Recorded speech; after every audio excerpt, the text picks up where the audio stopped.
Rodriguez over at third. De La Rosa at short. Rosales at second. Perez at first.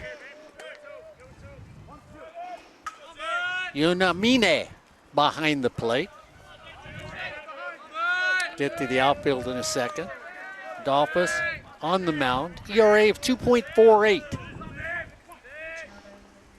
High and away. 8.27 strikeouts per 9 innings for him. So he is a strikeout pitcher, Matt. That's one thing to look forward to today. As Isaiah Marquez standing at the plate, just a 226 batting average on the year, trying to get something here with a runner in scoring position. Drives it to center field. Honicle sends under it, throws in. Center fielder from last year who played well, Luke. 6-footer out of Servite High School.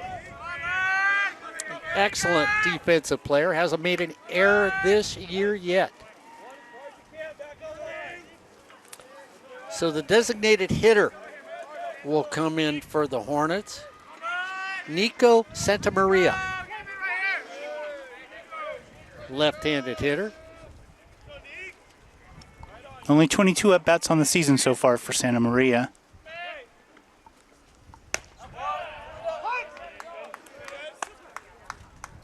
So a base hit, a fly out as we start this game between the two sister schools.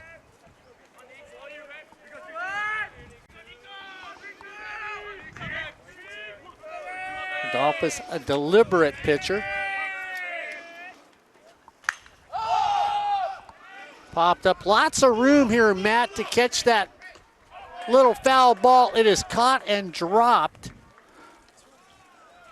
But they will say that one umpire, Matt, said it was controlled as a catch.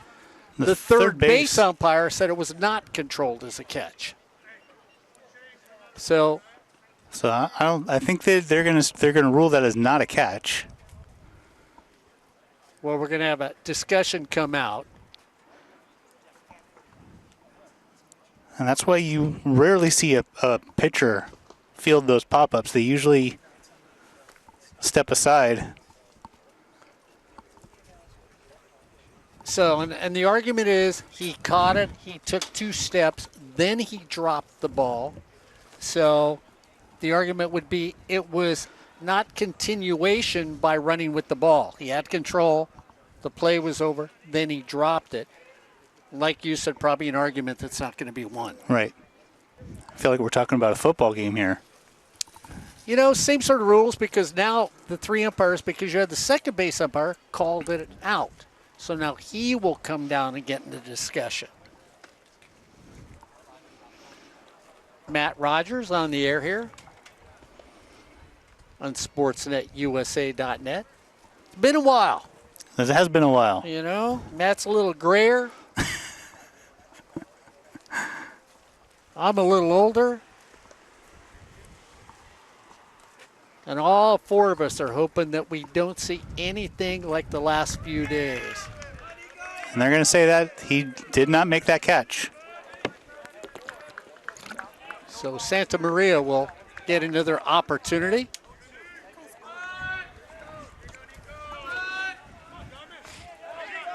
So we're here on SportsNetUSA.net and Chargers Live. Santa Maria looks. 0-2 count. Back deep in the box. Takes it back up. Little nice one hopper to Rosales who goes over to first. The runner advances. So 2 down.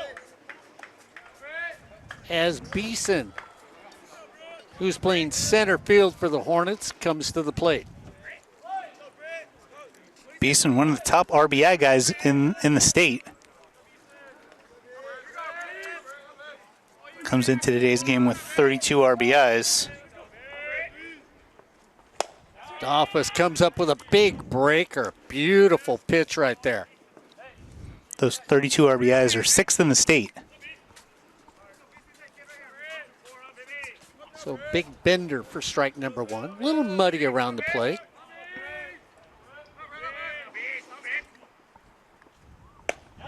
Comes back with the same pitch.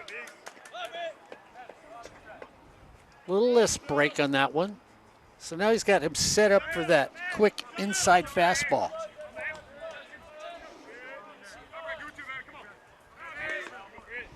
Dolphus taking his time, trying to get out of this inning unscathed from the stretch.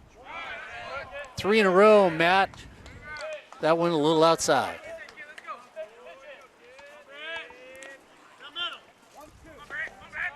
Everybody back deep defensively for the Chargers. Just don't want to let anything get through the infield. But Matt, when you look at it and you think about how deep these infielders play sometimes, if a ball's hit directly there, if for some reason you chose to go after the runner, that's a heck of a throw because you're throwing from deep in the hole to try and get somebody out. 2 down. 1 and 2. Beeson's a guy who does have some decent speed, so he can get down the line quickly. That one blocked behind the plate.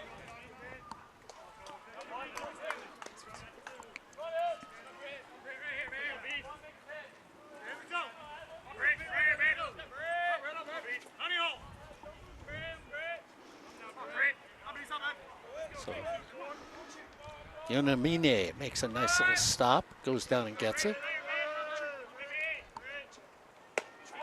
Strike 3 called. So the Hornets do not get on the board. No runs, 1 hit, 1 left on base. As we head to the bottom of the first, it's the Hornets 0, the Chargers coming up here on SportsNetUSA.net and Chargers Live. Starting off for the Cypress Chargers, Luke Honicle will lead things off. He's playing in center field today. Cade Leeper, the designated hitter, will be batting second. And then in right field, Dean Twigo, the right fielder, will be batting third, and that'll be followed in the hole by Albert De La Rosa, who's playing short today. So those will be the first 4 up. As we look at the Hornets defensively, Kaipo Halo at third, Bloomberg at short, Benash at second, Esplin over at first, Marquez in right, Beeson in center, Gonzalez in left, and behind the plate, Dutois. Matt Romero on the mound, 4-1 with a 2.45 ERA on the season.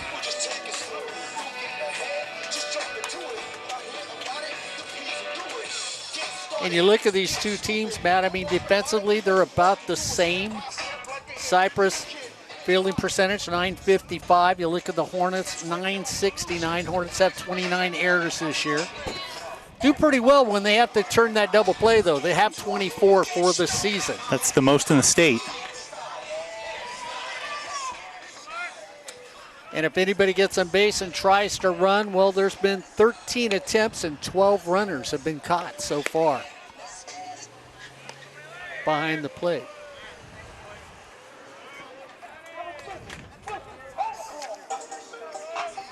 Well, that's not Dubois behind the plate. It's Kligman.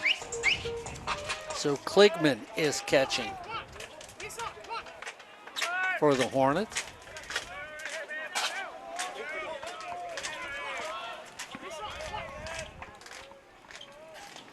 So Kligman behind the plate.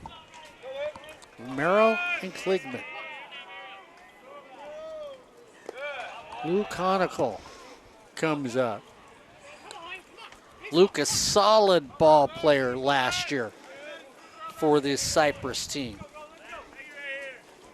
Comes into today's game with a .316 batting average. He's got 3 home runs. Swings at that one. Matt makes a nice little stop on it, flips it back to the infielders. Quick hands, Matt, quick hands. I do my best.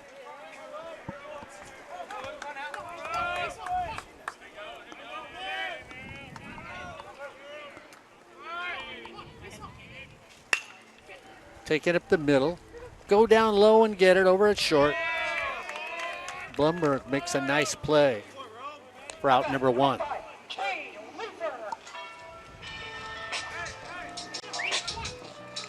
Cade Leeper, the designated hitter today for the Chargers.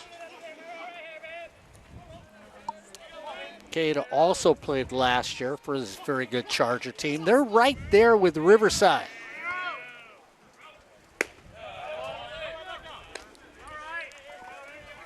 Riverside, the defending state champions, at 6-0. Cypress at 4-2. Fullerton at 3-3. On the corner for a strike. Matt, that lefty on the mound, slings it for Fullerton. Absolutely.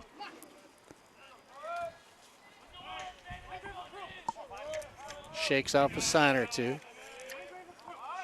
Brings it home. On the corner again. Like the fact when you watch him, Matt, as you watch him on the mound there, he turns his back almost on the batter when he brings it home. Makes it really hard to pick up that pitch as it's leaving his hand because you lose sight of it. Strike 3, so 2 great outside corner pitches, and then Leeper has to go up and strikes out. Brings up Dean Twigo, playing right field for the Chargers today.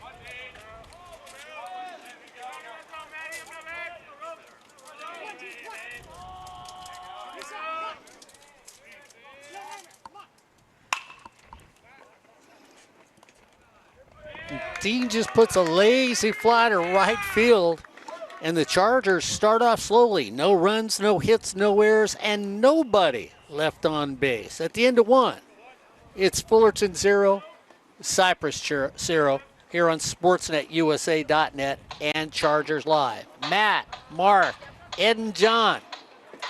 Boy, that sounds like an infield. You know, that would work. Well, you 3 would have to run a lot. I'll just stand there over at second base and not do much. You mentioned earlier we're all getting a little too old to be playing outfield or playing infield. Sorry. You know, Matt, I would say that, but up and down the ladder 12 to 13 times before the game even started, hanging cable. You know what? I'll go over and play the hot corner, and I won't move much. When it gets hit to me, I'll field it. Now, I'm not sure I can throw it from third to first anymore without screaming in pain. I know John can't. You know, so we'd have to depend on you being right there by the mound to relay our throws. We're just going to have to go around the horn. That's it. That's it.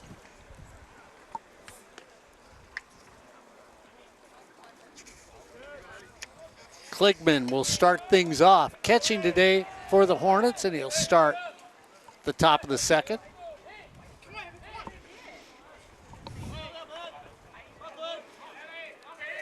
A lot of left-handed hitters for this Hornet team. Kligman's actually a switch hitter. So batting left-handed against the right-hander on the mound.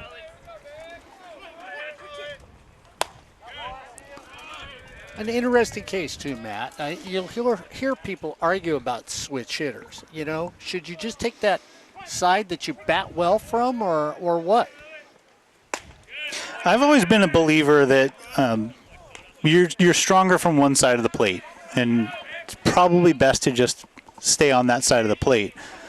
But then you got guys like Mickey Mantle who kind of make you rethink that. Kligman fouls it off.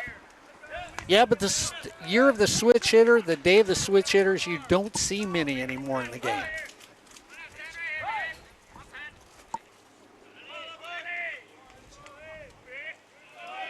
Two and two. Driven to the alley. Is it going to drop? It does. Right there in front of Honicle for a base hit. Second hit of the game for the Hornets.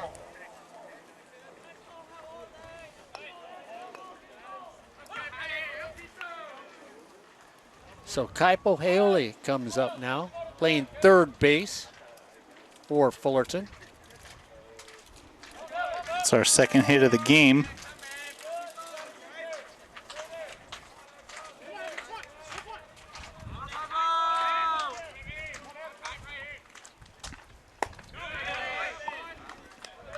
First pitch a little low for a ball.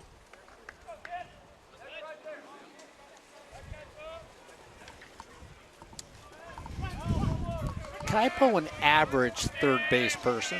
Fielding percentage of .870. Fouls out one away. Brings the count to 1-1.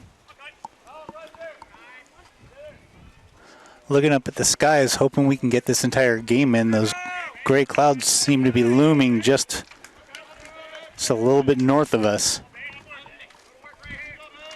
But there's sunshine on the field. Swing and miss on that one.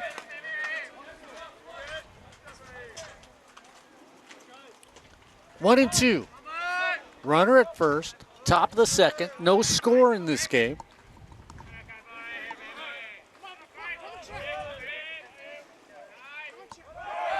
Runner going. So you get a strikeout at the plate. Runner steals and is safely into second base. It's the second steal of the game. You don't often see catchers running. So that's going to bring up Gonzalez, Rudy Gonzalez. Rudy out of La Mirada High School. Rudy takes that tight for a ball. Another lefty at the plate. So Fullerton has got an arsenal of left-handed batters.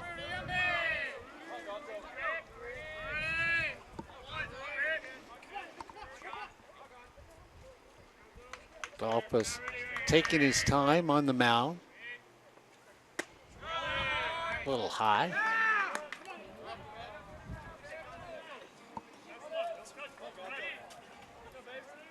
De La Rosa trying to keep the runner close at second. Standing even with him. On the inside corner, first strike. 2-1's the count. One out, no score. Top of the second. Couple hits for the Hornets so far in this game. A couple stolen bases as well.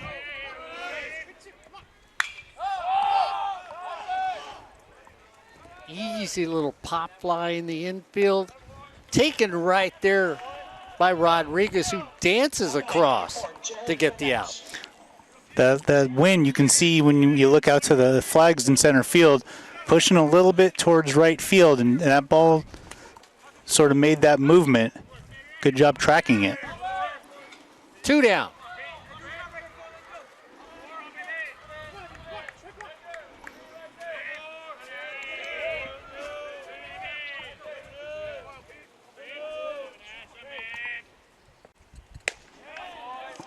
Right on the edge for a strike. So Adolphus, who averages a little over 8 strikeouts per 9 innings, already has a couple in this game. Yep.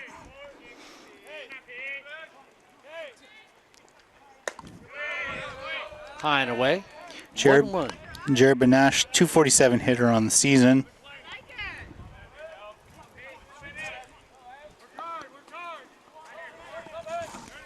So now with a right-handed hitter, you'll watch Rosales over at second, dog the runner.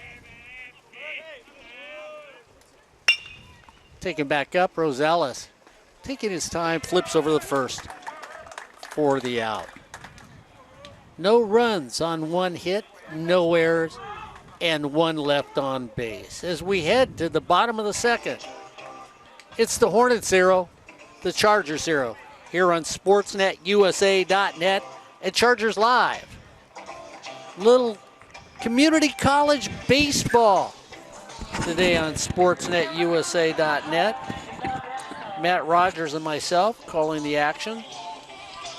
And of course, Matt, we sort of look at the coaches' standings right now here in Southern California. Saddleback is number 1. Riverside's number 2.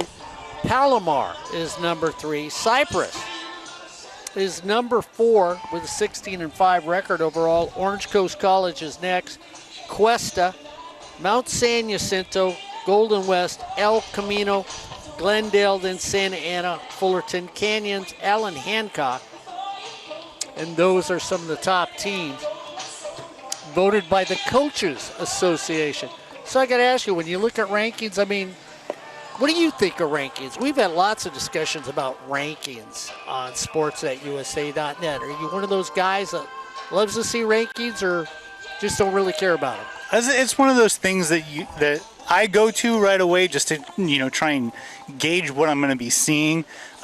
Fullerton just made a big jump in those rankings. They're coming off a 3-game sweep against Irvine Valley. They only allowed 1 run in that entire series, so they made a big jump there and starting to get a little bit of love from the polls. Came into the season, they were unranked when the season started, so they've made a big jump. And Cypress is definitely a team that, those polls were telling us from the beginning of the season, they're expected to be a challenger. They're expected to be a contender.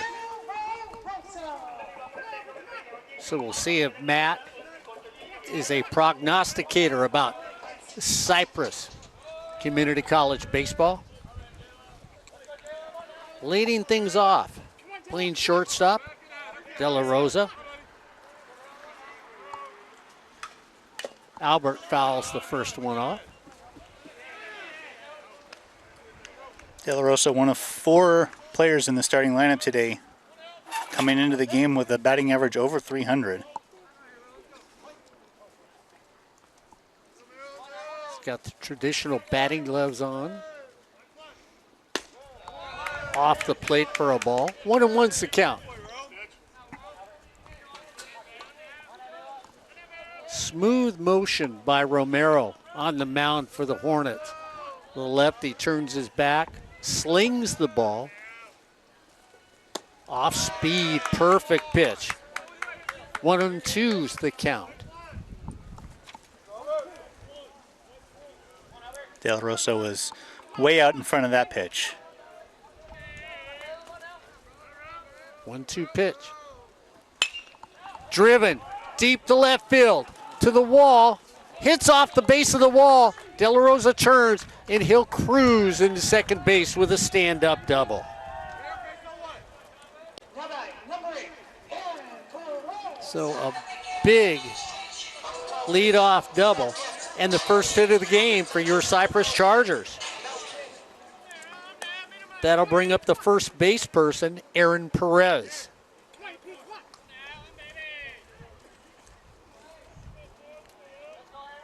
Scorched to left field.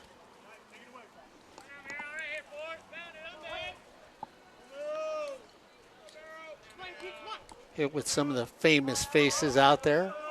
Landing next to Ojeda's picture. First pitch is down and away to Aaron Perez. Perez, 6'2" lefty, second on the team with 5 home runs this year. Home run ball, a big part of the Cypress offense.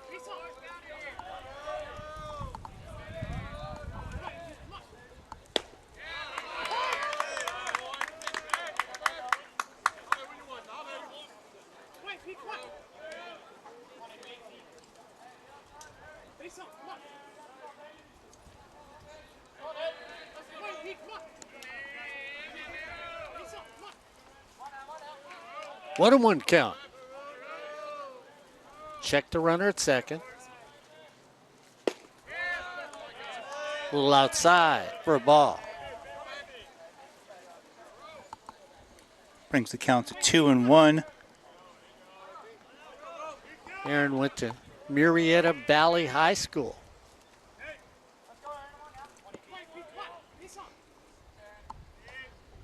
Two-one pitch. Right there, strike 2. Perez sort of looks around at the umpire and says, I am a big boy. My knees are a little. 2-2 count. Runner at second with a leadoff double. No score in this game.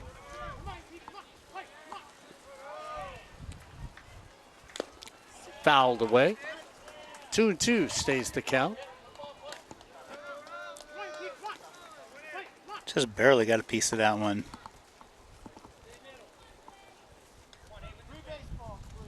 Getting a little breeze. It's picking up just a little here in Cypress, California.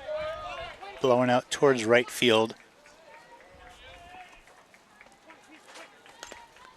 Perez fouls that one again. Stays even, 2-2. Runner at second. Perez making him work. 7th pitch of the at-bat coming up right here. Romero looking to get Perez on a ground out. Maybe hold the runner at second. In the dirt.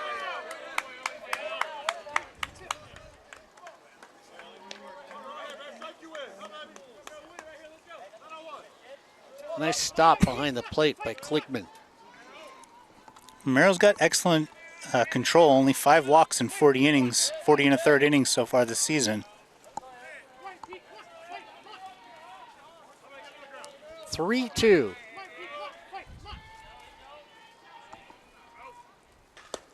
Aaron takes that low, ball 4. So he works his way on with a walk. 2 on, no outs. Ryan White playing left field for Cypress today. Out of Orange Lutheran. School that's known well in Orange County.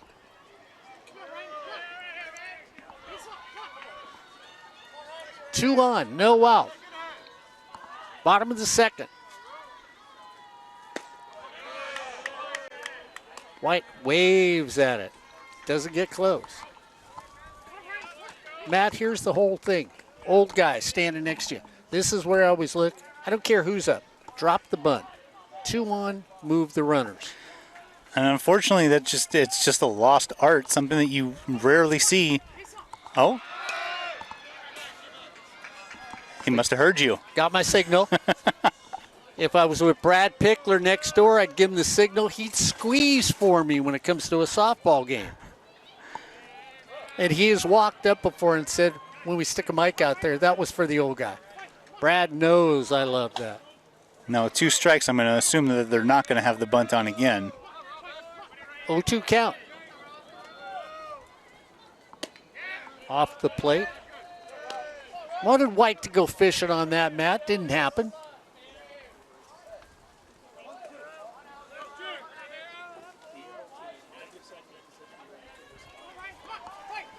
So White's just looking to put it in play. Like to hit it towards right field so he can move the lead runner. Swings through that, strike 3. Beautiful pitch on White. And that has been a little bit of an issue for Ryan White this year. That's his 11th strikeout in just 39 at-bats. So in a situation where you really want to make contact, you really want to move those runners over, strikeout is the worst case scenario. So 1 down, 2 on. Edgar Rosales comes up. Edgar playing second for the Chargers today.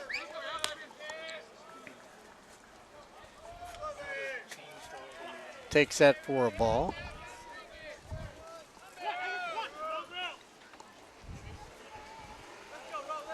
So we know that basically the Chargers don't run. You brought that up, Matt. They're really not a running baseball team. Next pitch fouled away. Not compared to the Hornets. Right.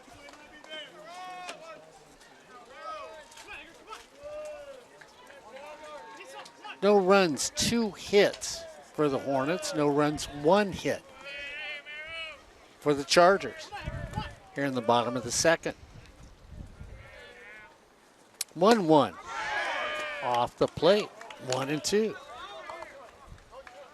So the man on the mound is sort of heating it up for the Hornets.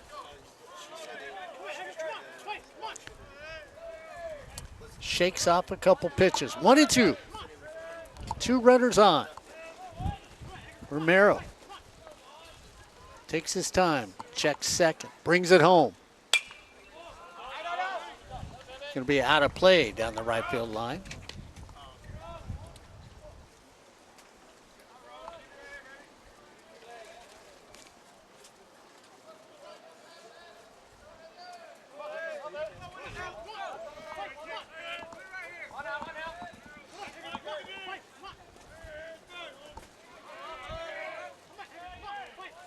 Two, fly ball.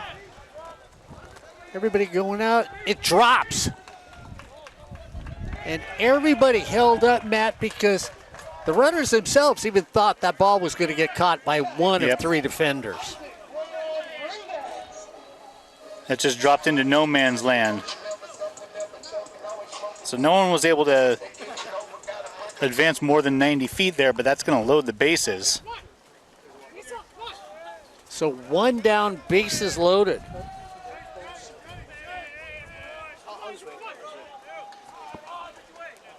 And that brings up Isaac Rodriguez.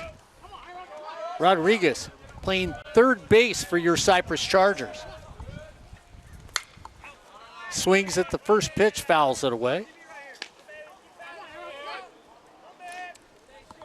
It's one of those opportunities you don't want to waste. Bases loaded, only one out. So many different ways to score here. 0-1 count. Fullerton looking to turn two. On the corner for a strike. Boy, he's painted the outside edge in this game early. Looking for his third strikeout of the game.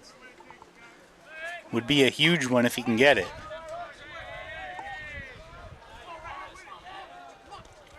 Oh-2 pitch. Down and away. Little fishing on that one, Matt. A little fishing. Remember, we mentioned earlier in the game, Fullerton is really good about turning that double play ball. So they're looking for something on the ground here. Yeah, they've got 24 double plays this season. Fouled away again. Count stays 1-2.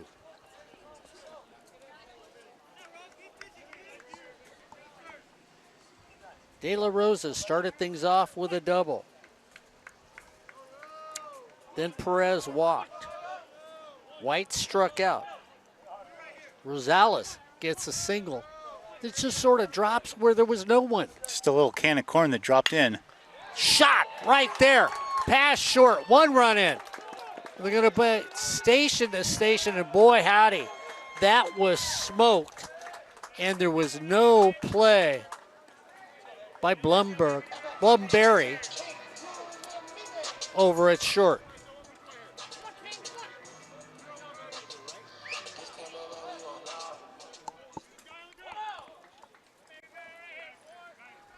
And Fullerton was playing double play, and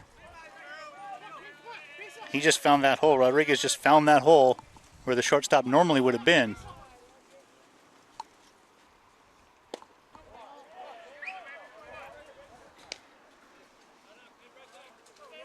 So Jimmy Blumberg at shortstop just couldn't get his hands to move quick enough. And bases remain loaded as one runs in. RBI single. Rodriguez really scorched that ball, though. That would have been a tough play no matter what.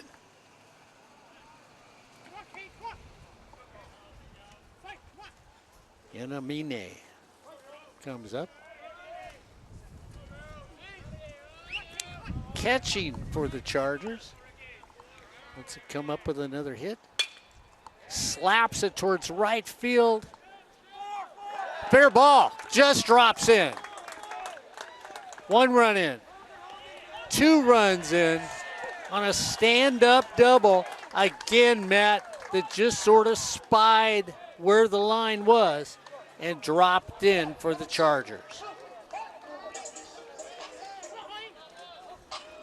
And that's just his second hit of the season.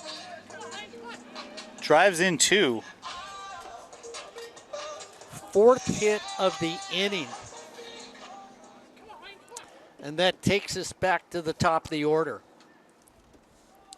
So a conference on the mound for the Hornets as the Chargers are up 3-0 here in the second inning.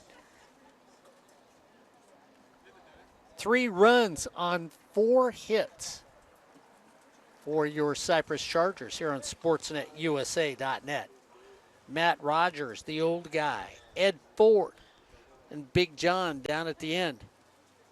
John Felix.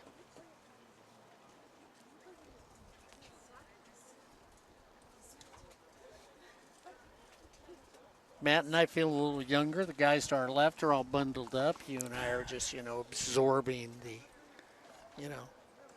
nice little cool afternoon. Well, really, I'm lying to everybody out there because Matt and I do have long sleeve shirts underneath our shirts. I made sure I washed my thermals to put them on. But I did have a jacket on when I got here, and I took it off.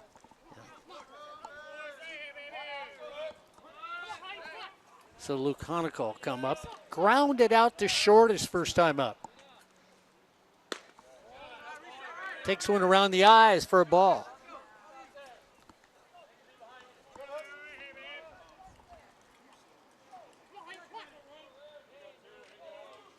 Want to know the count. Luke, he'll even take that long fly ball. That'll get another run in. Off the plate. Gonzalez swinging a little towards center field and left.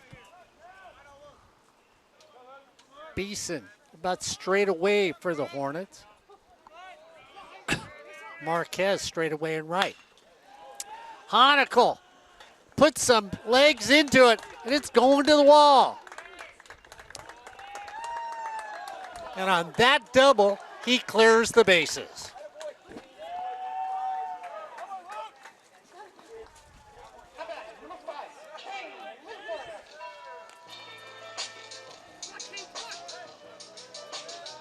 So a big double for Luke, and Matt, he scorched it. No doubt about it. Absolutely. Absolutely. He just put a drive into that.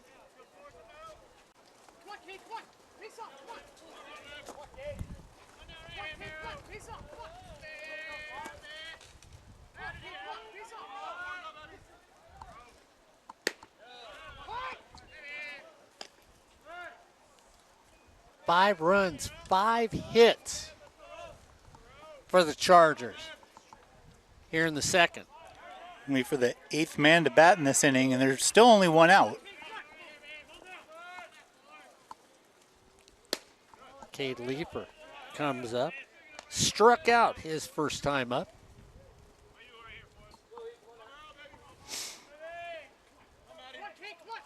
Little action in the bullpen for the Hornets.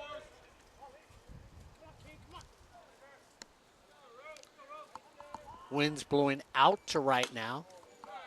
Pops that one up. So Matt, does it look like it's going straight out to right field to you? That's what it looks like to me. It's just blowing straight out to right.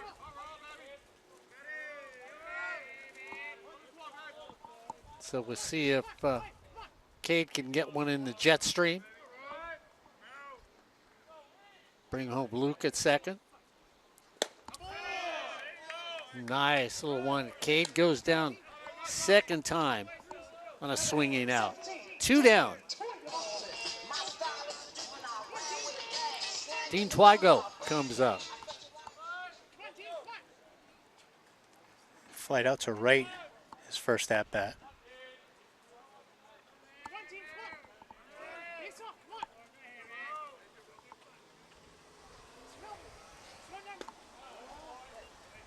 Dean, tall young man.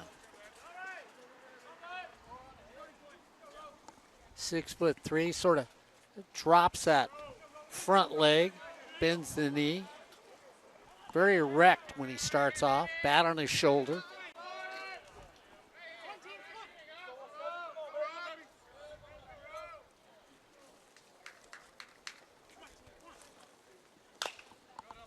fouls that one away.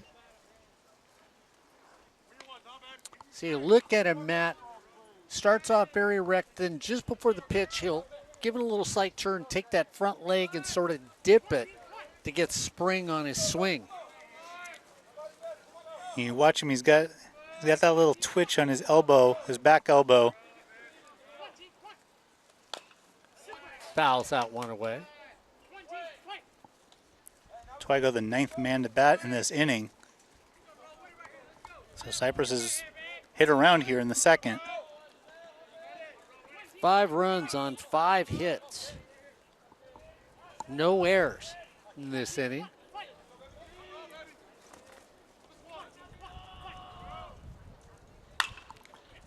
Pulls it, knocked down at first as they're going to make a quick play. And they get him there. Beautiful play.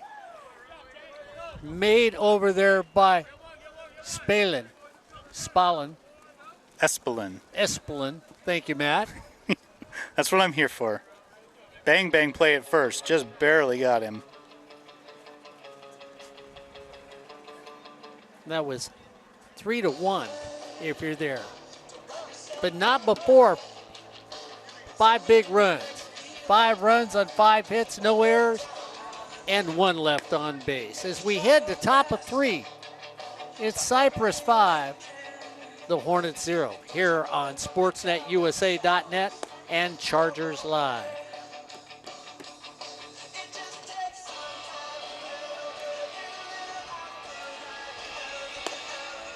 Matt Rogers, my linguistics partner, to my right. I am a teacher in my day job, so. Well, I'll be in class next week when the break's over.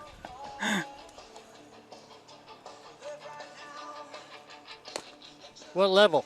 5th grade. There we go. Oh. So right about where you need. Yeah, there we go. Good. Okay.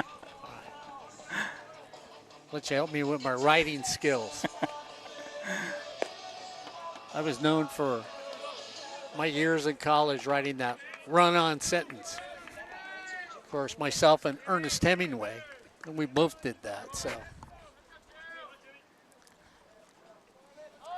Hornets looking for something to start things off, getting things going. Blumberg will start things off for Fullerton. They're in the top of the 3rd. They're down by 5. Blumberg, the number 9 hitter, and then they're going to turn it over to the top of the lineup.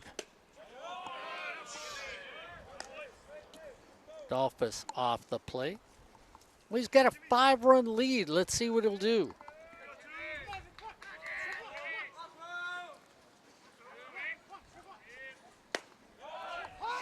As a pitcher, you know, when your team puts up an inning like he just got, you want to come out there and you want to come straight at them, try and make it a quick inning, get those bats back up there and try and add to it. Jimmy just drops it into right field for a base hit.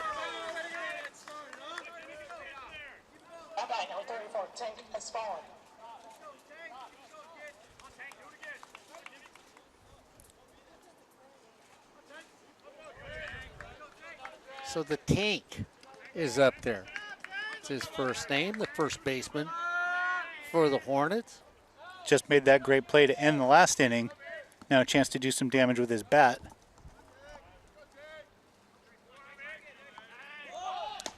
Squares takes it for a strike.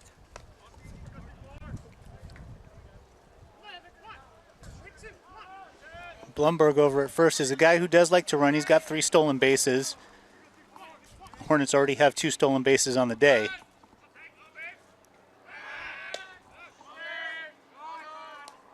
And of course, Dolphus hears Matt and says, well, maybe I better go over there and check the runner at first base. That's what I'm here for. There you go. I'll let him know that school and make it to class next week too.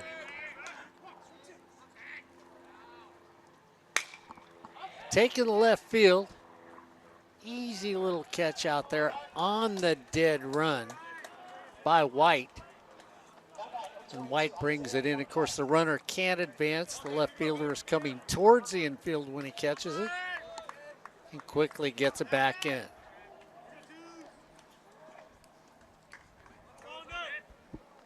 So Marquez comes up now. Marquez flied out to center his first at bat. Adolphus paying attention to that runner over on first.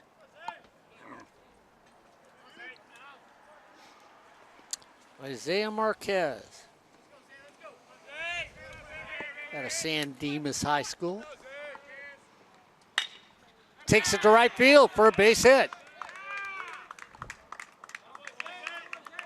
Solid swing for a single.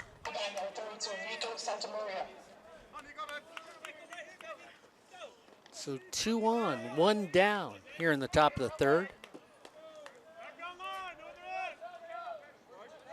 And that brings up Nico Santamaria.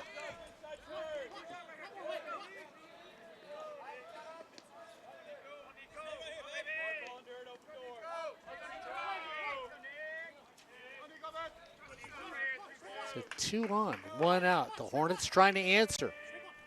They're in the top of the third. Nico takes a strike. Grounded out to second his first time up. The Chargers would love to see a grounder to second right here.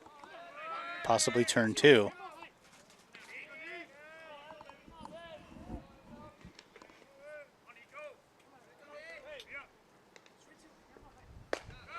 Off the plate.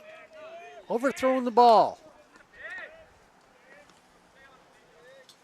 Rodriguez. That's one thing about an inning like the one we just saw. Sometimes your pitcher loses a little bit of his feel just sitting there watching his team hit. Santamaria wags the bat. Fouls. Lots of room to go after it. It's out of play.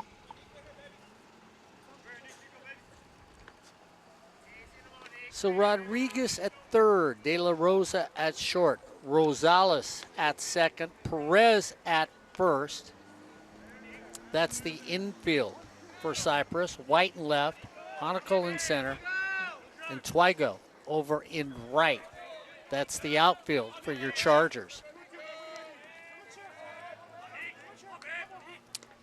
1-2. Again, trying to go to right. Flip over to second. In time. No play and a double play. Thrown away, and the runner is going to score.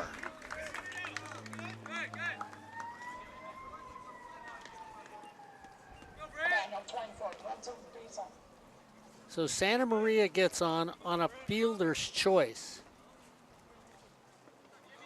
Marquez is out.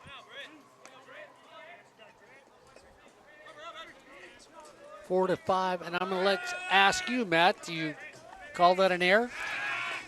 I call that an error. So that means the run is unearned because Matt gave an error. As we know, I am the authority. I'm not the authority. That's, you know what? I was going to say you can be the authority. We've got Corey Nayland that's the authority. I'm the authority. There was a time that Scott Beck was the authority. Ryan Osborne, if he's on the air, is the authority. So please, throw yourself in there.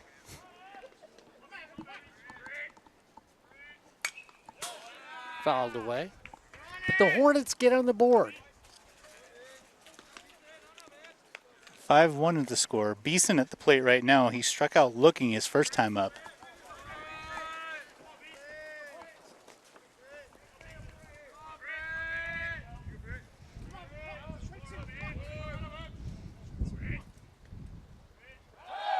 Runner goes. Throw to second, not in time. Nearly had him. That throw just off to the third base side, and he had to swipe that tag back and just not able to get over there in time. Third stolen base for the Hornets today.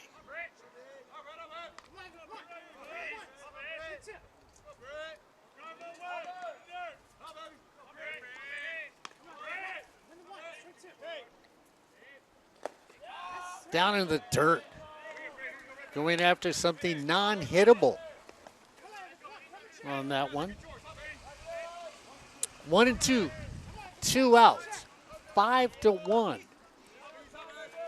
the Hornets get a run back here in the top of the third.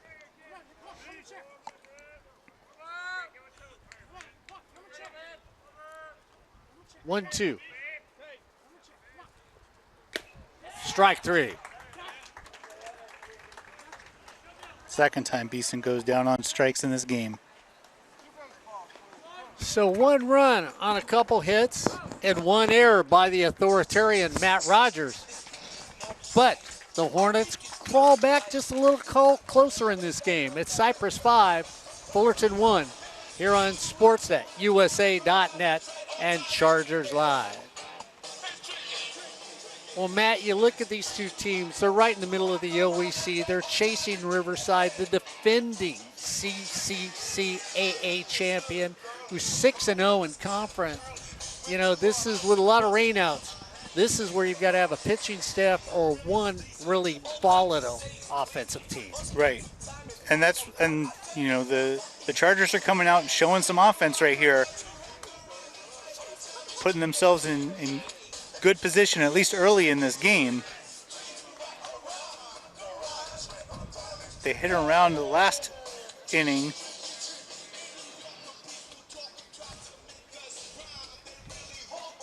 And we'll see what they can do. Is, you know, there's a lot of young men here that would like to follow in the footsteps of either a Brian Downing or a Trevor Hoffman or Patterson, Bates, Newman, Gibson, McDonald, Ojeda.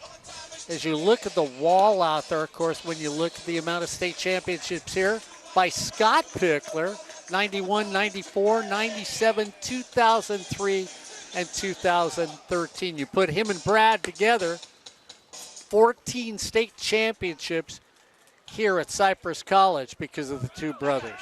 Matter of fact, there goes Coach Pickler right in front of us here on SportsNetUSA.net. Coach Emeritus is what he's given. Every time you see me, you say, is it time to retire, Coach? Sort of like his brother. No, they enjoy the game too much. And what's not to love about this game? So we head to the bottom of the third.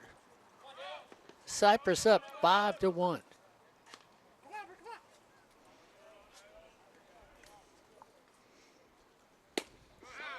There for a strike. De La Rosa doubled and then came around to score.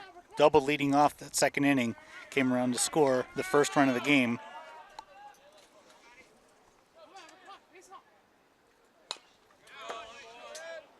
Fouled away.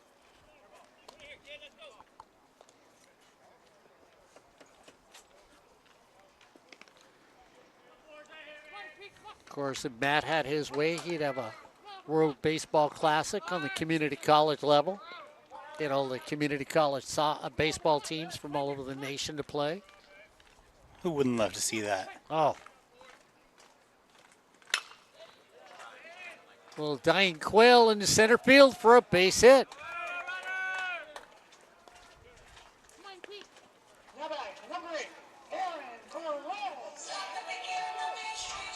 So De La Rosa goes back-to-back on hits to start the bottom of the third off. Brings up Aaron Perez, who walked last inning. Came around to score. 5 runs, 6 hits for your Chargers.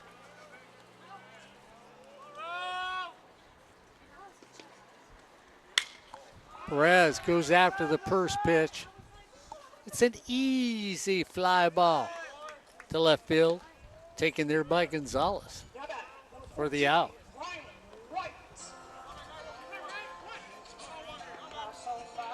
That'll bring up Ryan White.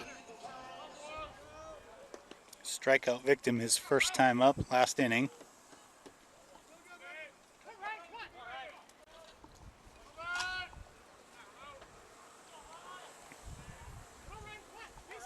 So the Hornets trailing by 4.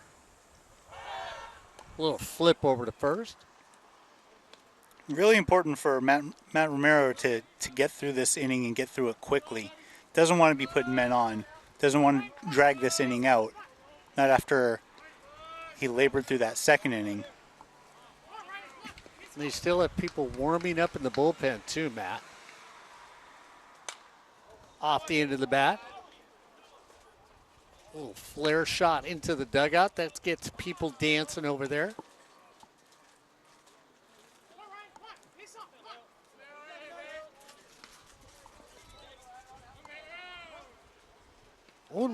One out. Runner at first. Glance at the runner. Look again. Bring it home. Flip over to first base. Not in time. Nice snap throw down the line. And Romero's a guy for the Hornets who, when they put him out there, they expect to get some innings out of him. In his 6 starts this year, he's averaging close to 6 innings per start. So to see him laboring him, this is just the 3rd inning, really throws off what's going on with that bullpen. Not expecting to get that bullpen up this early in the game. Flip over to first, runner back. 0-2 count.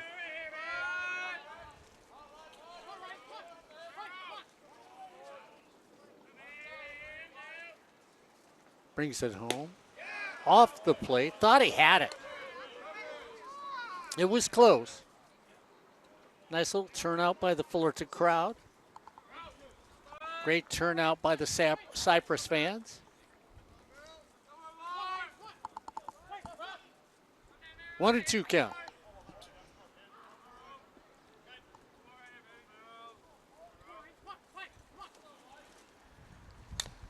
Fouled away. Hit back towards us. Got a little piece of it, just enough. Keep himself at the plate. And those gray skies that we saw earlier starting to clear away. You see a lot of blue in the sky now. I was a little worried we might not be able to get this game in. They pushed the game back to an hour.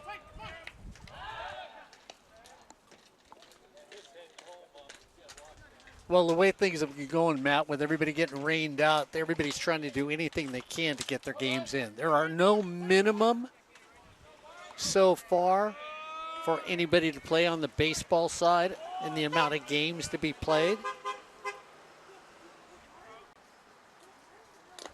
Fouled away. You just don't usually expect so many rainouts in sunny Orange County, California. Well, and the other thing too, Matt, you get all that rain, then it's the condition of the fields. So it could be 2 beautiful days in a row, but your field's not ready to play on.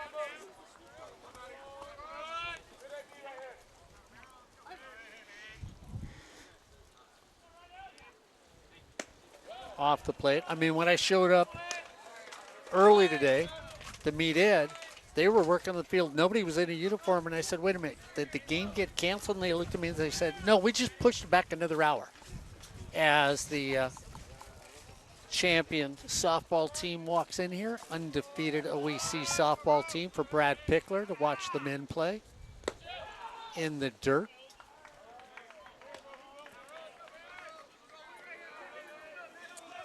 Had the pleasure of interviewing Emily Rush. Usually starts in the circle for Brad Pickler with her battery mate, Miss Gomez. Liz Gomez from Catella High School. Fly ball to right field, and it drops. And once again, Matt, it's the old adage, you'd rather be lucky than good sometimes. Is that the 3rd time we've seen one of those drop today? We have, yes.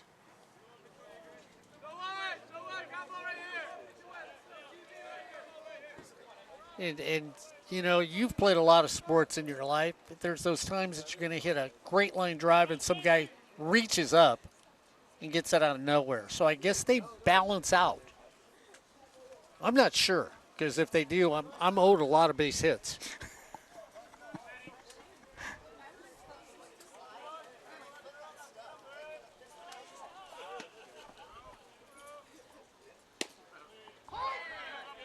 He's going to bring up Rosales with runners on the corners. Had a hit his last time up. And you know what, Matt? That's where if you're on the mound right now, you're almost feeling like you're snake bit. Good pitch, a little lazy pop fly, and your outfielders can't get to it.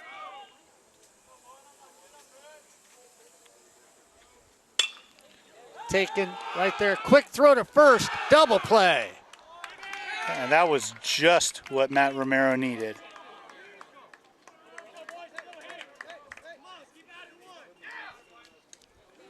So no runs on 2 hits, 1 left on base.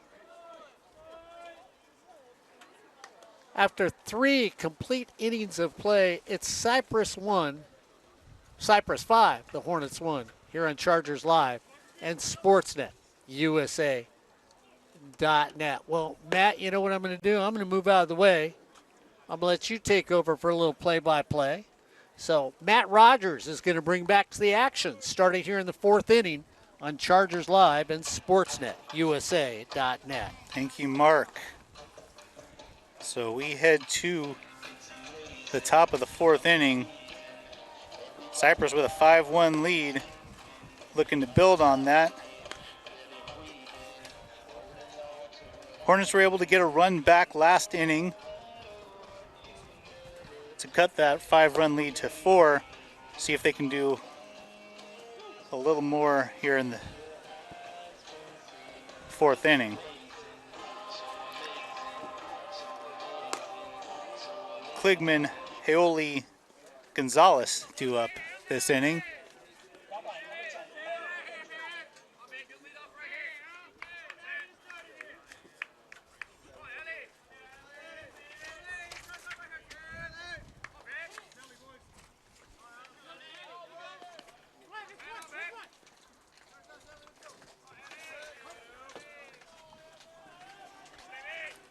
Kligman base hit his first time up, stole second, stranded there. Takes the first pitch wide for ball 1.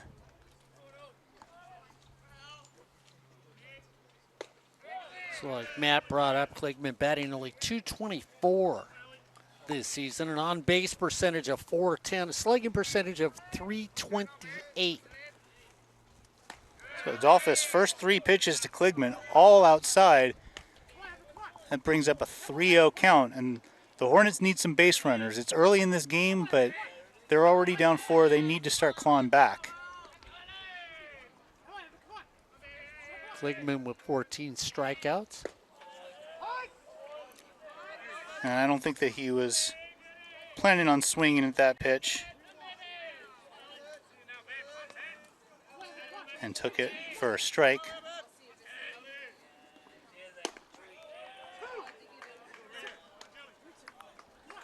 And Adolphus puts another one right down the middle, going to bring up a full count.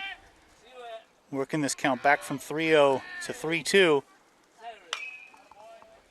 Kligman gets a piece of that one, fouls it off into the parking lot. Kligman has only 13 hits so far this season.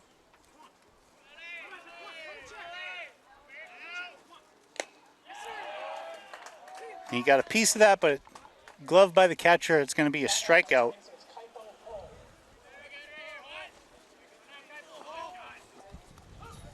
Is that 3 or 4 strikeouts for Adolphus?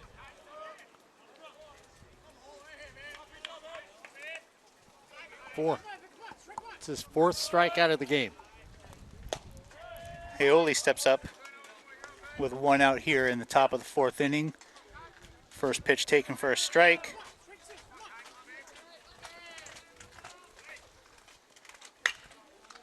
And he's going to ground that one over to second base. Gonzalez up with it, tosses it over to first. And a quick 4-3 ground out. And there's already 2 outs here in the 4th inning. It's going to bring up Gonzalez. When you look at Rudy Gonzalez batting .412, nice little on-base percentage of .522. And Matt, that's the big question. Is it average or on-base percentage? Which numbers do you look at? You know, I look at honestly what I look at as OPS. But yeah, I feel like batting average has been devalued a little bit in recent years. Counts 2-0. I hear people bad mouthing Tony Gwynn. Like, come on, Tony Gwynn. So yes, on base percentage is absolutely important, but that batting average also incredibly important.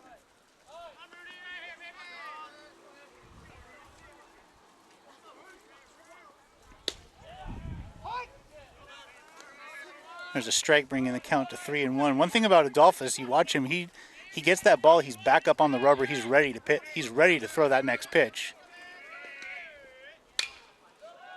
Grounded over to first base. Perez up with it. He's going to take it himself. 3 unassisted. And that's the end of the top of the 4th.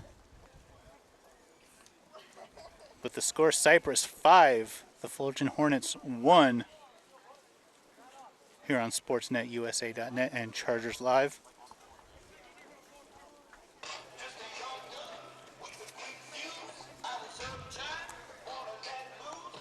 So Mark, they're going to send Matt Romero back out there. He's struggled a little bit. He had that terrible second inning.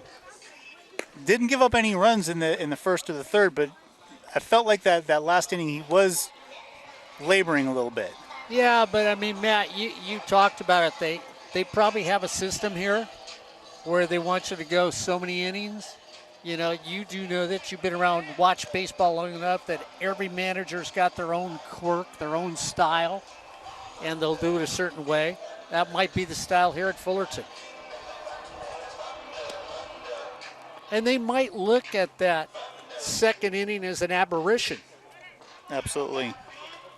See, I actually know some big words, too. That's something. Maybe we'll start you out at 6th grade level. Oh, there we go. Good. Thanks. Matt promoted me.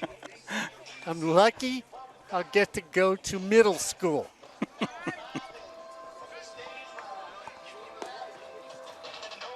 It's going to be Isaac Rodriguez leading off for the Chargers.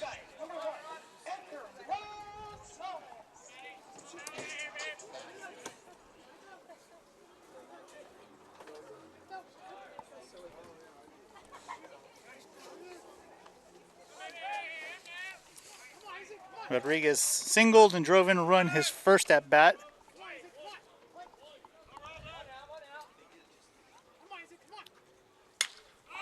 And first pitch put high in the air, but that's going to be an easy play out center field for Beeson.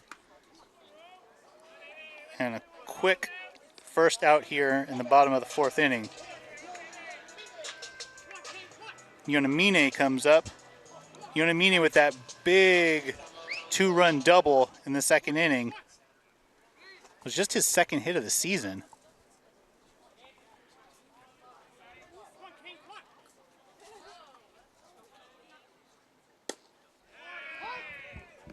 Yonamine takes the first pitch for a strike.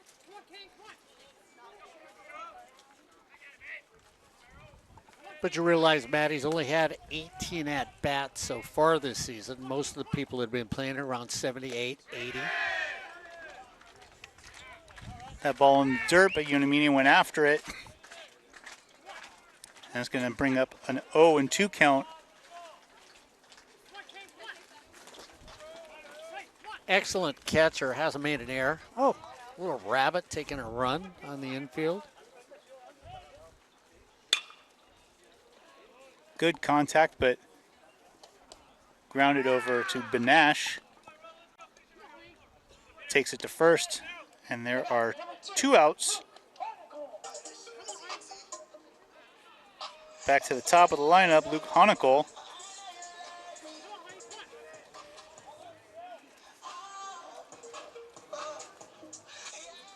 Luke Honekel, 1 for 2 today. Double in his last at bat, grounded out to shortstop in the 1st inning, leading off the game. Shows bunt, pulls it back, but taking strike 1. And Romero could really use a 1-2-3 inning here.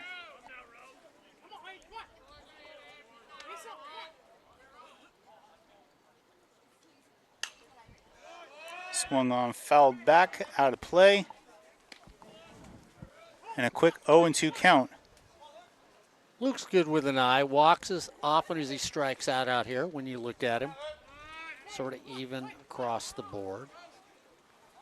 Middle of the road for RBIs for Cypress. Ball's in the dirt. Makes the count 1-2.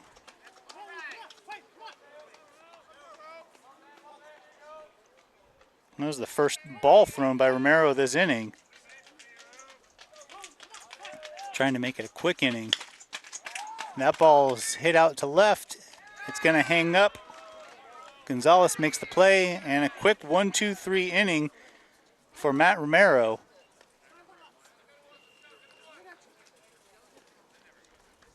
Only threw 8 pitches that inning.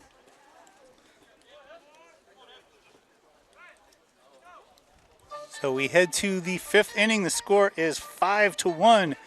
Cypress Chargers on top of the Fullerton Hornets here on SportsNetUSA.net and Chargers Live.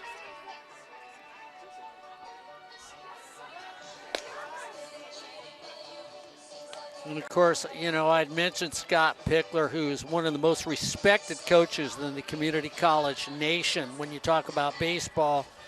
And in 2016, he won the Coach Achievement Award in his 35th year with the Chargers. He has 5 state championships, which we already talked about, and 4 runner-ups. 96, 99, 2004, 2007, he was a runner-up. He could easily have 9 championships like his brother. He also served in 1995 for the baseball national trials. His overall record, 981, 493 losses. Don't forget, he coached in the Cape Cod League and won titles in 4, 6, 7, and 8. So he's won at every level that he's gone at. And when you look at him, he was a high school coach before that. This is a man who's done everything in the name of baseball when you think about it, especially here at Cypress College. So Blumberg going to lead off the 5th inning for the Hornets. Blumberg singled and scored the Hornets' only run back in the 3rd inning. He takes the first pitch for a strike. That ball's grounded to Rosales over at second. He's up with it. Tosses to first, and a quick first out here in the 5th inning. That was Banash. Oh, I'm sorry. That was Banash. Matt wants to make sure we get this game in, so he's going to just call every other player. Well, see, that's what happens when you're using old pen and paper to keep score. I'm using an iPad. Technology just isn't as good as the pen and paper. That ball is driven into center field, and that's going to be a base hit for Blumberg. You know what I love? You had to say old. You know? I was just saying old school. I'm not calling you old. Everybody's thinking, wait a minute, Mark hasn't made it out of the 5th grade. What's he got the big, the big gap between the lines? Yeah, I do. And that's going to bring up Tank Espelin. Toss over to first base, not moving. Espelin 1 for 2 today. Base hit in the first, flew out to left his last time up.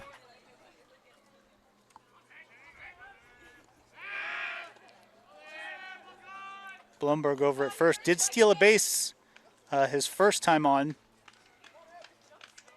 So Adolph is paying extra attention to him right now.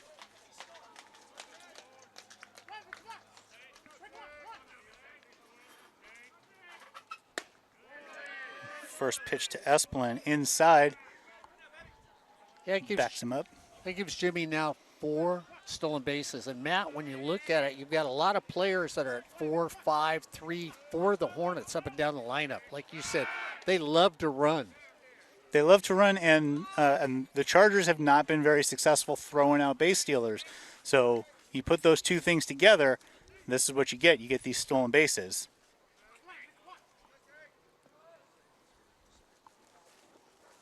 1-0 pitch to Espelin, swung on and missed. Some sinking action on that pitch.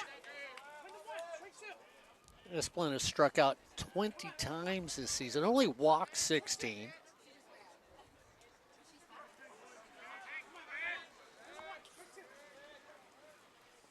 One-two pitch, smacked through the hole between first and second, out to right field. Going to advance the runner to second base. Second hit of the day for Espelin.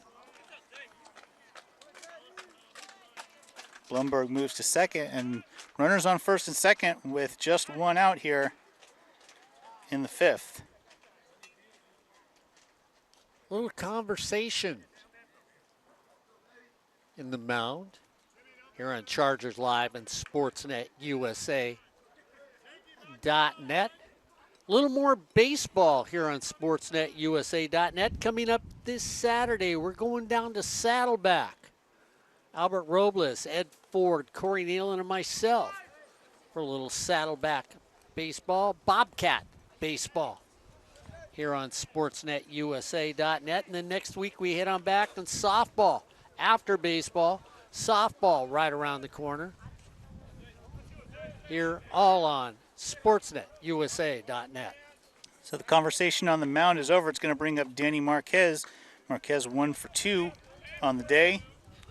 Singled his last time up.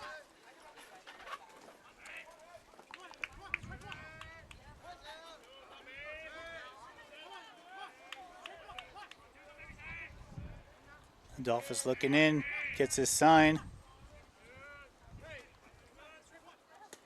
And that pitch gets past the catcher. Both runners are going to move up on a wild pitch by Adolphus.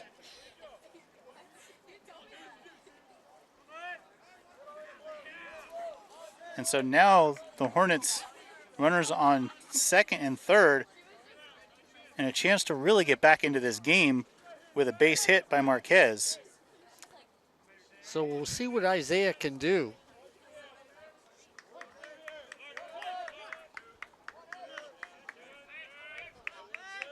Came into the game batting .226. 1-0 pitch. Taken on the inside corner for a strike.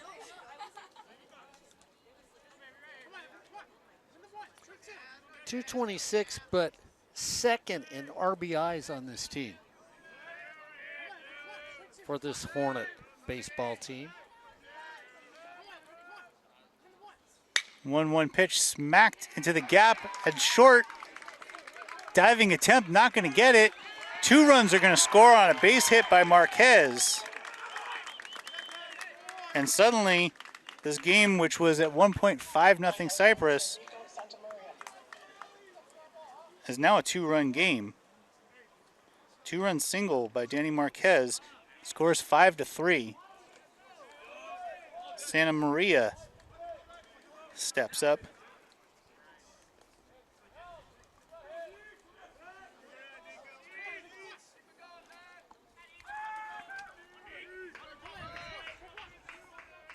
Adolphus throws over to first. Marquez gets back. Santa Maria reached on a fielder's choice his last time up, and that was that throwing error that allowed that first run to score for Fullerton. Nico out of Valencia High School. Squares to bunt, but puts that one into the backstop. Count is 0-1. So I'll say that's the Valencia High School that is home to one of our alumnus, Scott Beck, here on SportsNetUSA.net.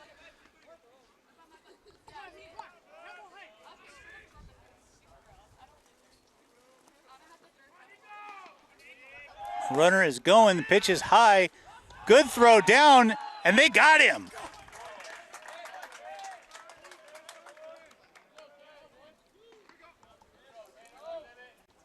Yonamine with a strike down to second base, and Marquez is erased.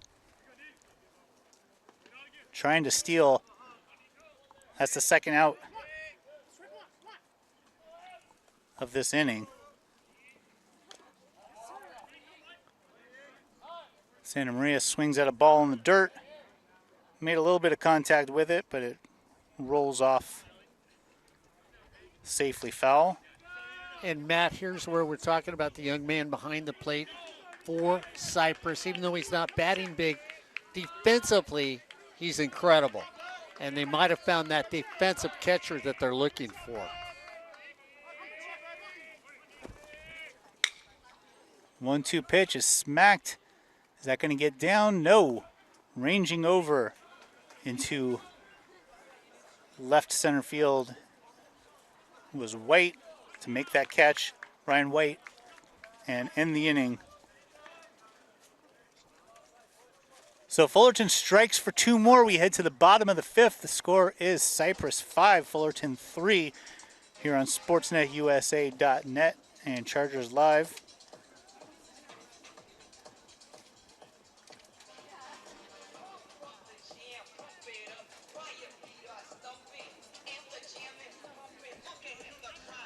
Of course, we were talking about things, and of course, we never like to let Northern California feel like they're not thought about, especially if Ed Ford's on the air with us and we're talking softball. When it comes to baseball right now in Northern California, this is the coaches poll. Santa Rosa is number 1, Butte sitting at 2, San Joaquin Delta is 3, Sierra is 4, Chabot is 5, Folsom Lake is 6, Reedley 16-4-1 is 7, Fresno City College is sitting there at 8 with 15-6. San Mateo with a better record is down at number 9, and then you look at Skyline Missions, they're sitting there in 10th and 11th. So that gives you what's going on in Northern California too when we look at everything and the standings here on SportsNetUSA.net and Charger Live. Bottom of the 5th inning, 2-3-4 coming up in the lineup. Leaf are going to lead it off. He's struck out twice so far today.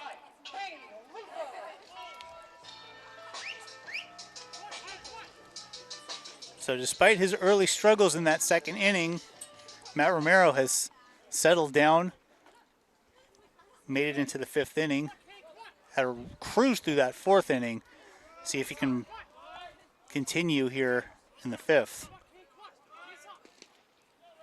Here comes the first pitch, smacked out to center field, but Beeson barely needed to move.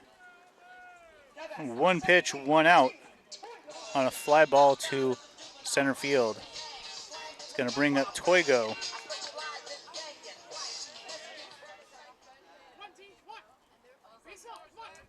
Toigo 0 for 2 today.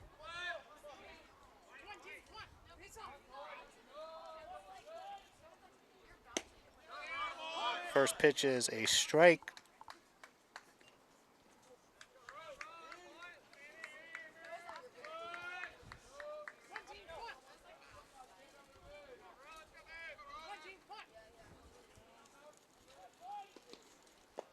Matt Romero a little more deliberate with his delivery as compared to Adolphus, who gets up there and just takes the ball and throws. Romero likes to look in a little bit, take his time. That ball's taken, ball 2. 2-1 count. Toigo, tall and lanky and lots of power, leads the team in home runs and RBIs. Takes ball 3.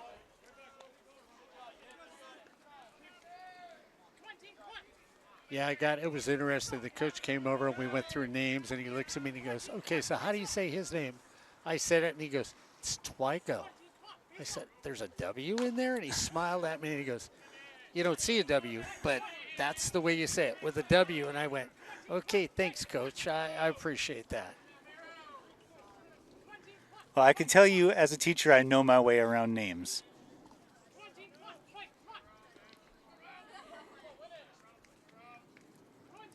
Three-two pitch. Twygo laces that down to first base.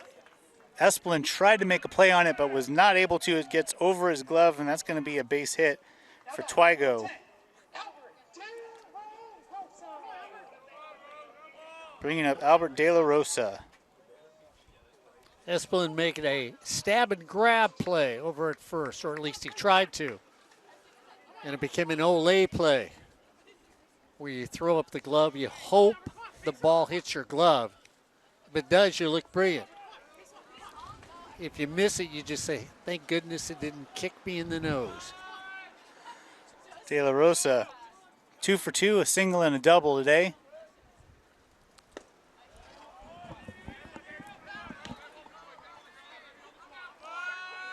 So we're going to get a conversation at the mound. Seen a lot of action down in the bullpen for the Hornets, but nobody's come to the pitcher's aid so far on the mound. Bullpen's been up since that second inning. Romero has settled down. Been unlucky in a lot of stretches. You know, a couple of those doinks that dropped into the outfield. Even that last base hit by Twygo was hit directly to Esplin at first. He just wasn't able to come up with it.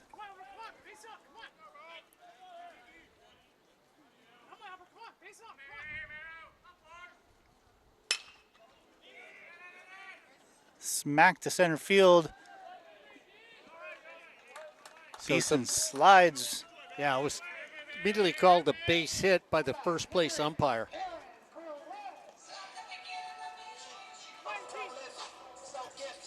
Beeson tried to make a sliding play on that, but unable to come up with it.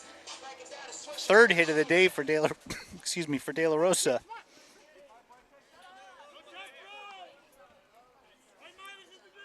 That's going to bring up Aaron Perez.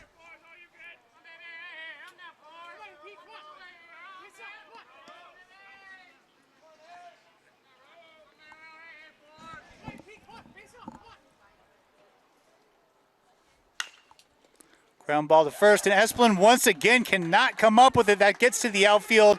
Coming around to score is Twygo.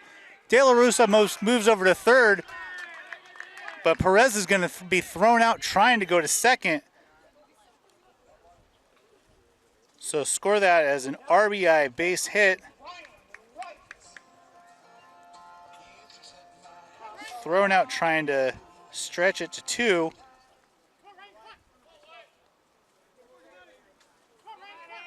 De La Rosa moves to third on the play. And that brings up Ryan White.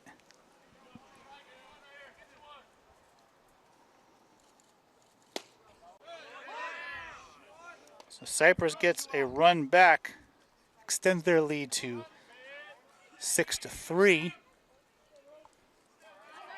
First pitch to White is called a strike.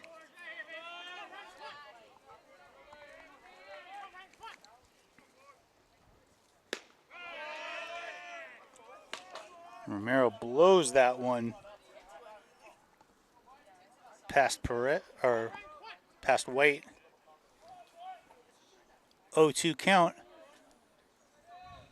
Romero trying to get out of this without any more damage done. That ball's hit right up into the air,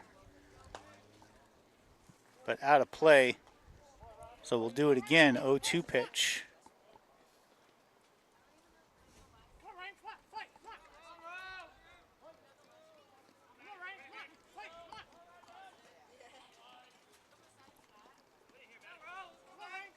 Romero from the stretch, 0-2 pitch, hit out to right field, but I don't think he's going to be able to get over there. Marquez giving chase, but not able to get it. So another foul ball, still 0-2.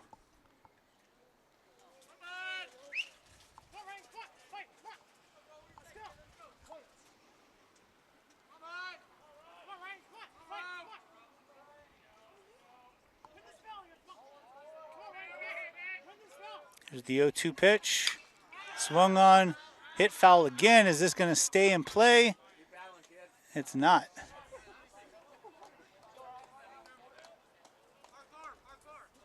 Kligman gave chase but unable to get to it. And for the fourth time, we're going to see an 0-2 pitch. Good battle.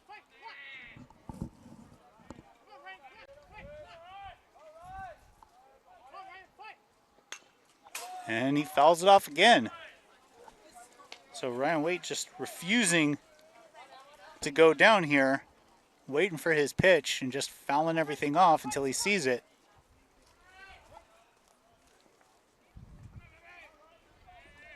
If you're Romero, do you waste a pitch here? Maybe try and get him to chase? No. And he did chase. Swing and a miss. Ryan White goes down on strikes, and that's the end of the fifth inning. We head to the sixth inning with Cypress ahead of Fullerton by a score of 6-3 here on SportsNetUSA.net and Charger Live.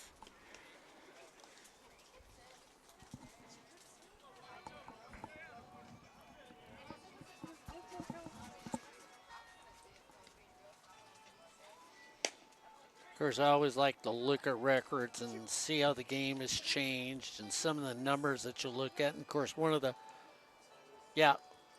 Jeff Pickler, yes, a son of the Picklers that played here, is up there. You look at some of the people, 48 walks. Jason Bates, that's the record for one season, 48 walks altogether. But what really amazes me, Matt, batting average, James Jekyll in 1985 had a batting average of 820 for the season, where you just look at it and you go, oh my goodness, 820.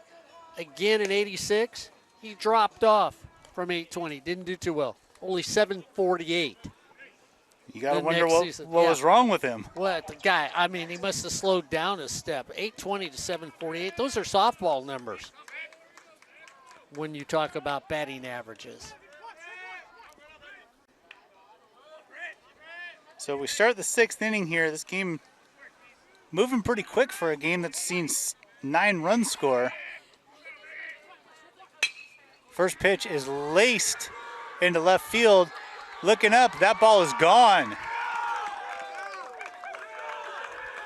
Britton Beeson on the first pitch of the sixth inning takes that ball deep. His third home run of the year.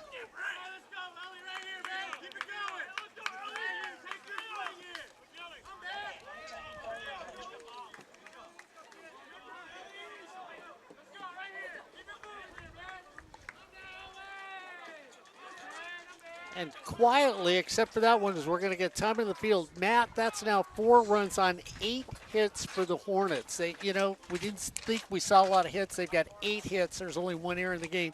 6 runs, 9 hits for the Chargers in here. But the Hornets have worked their way back in this game, getting a few more hits where it started off there and it looked like, well, we'll see what happens in this when Chargers got up by 5.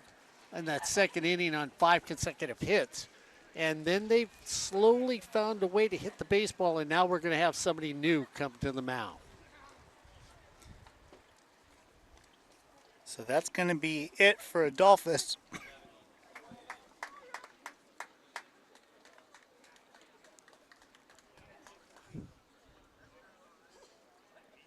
5 innings, 4 runs on 8 hits.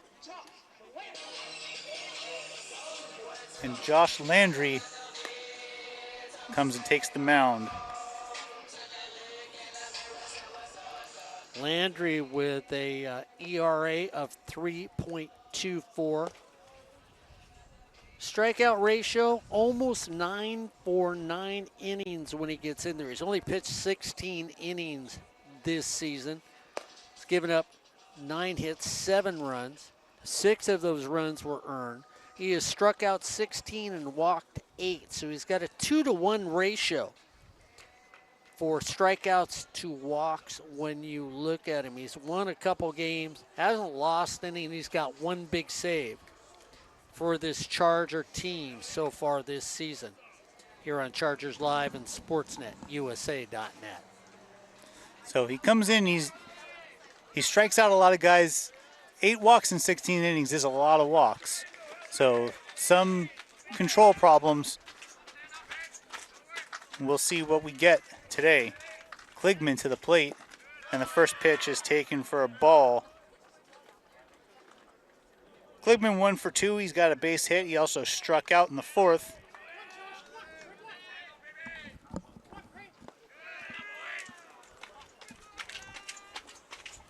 Landry struggling a little bit with his control on those first 2 pitches, both in the dirt.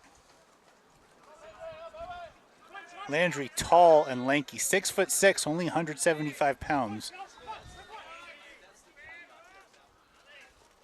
2-0 pitch inside.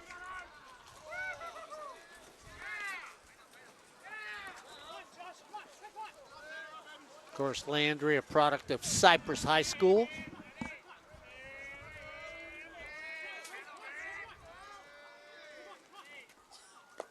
And 4 pitches, 4 balls. Kligman is on.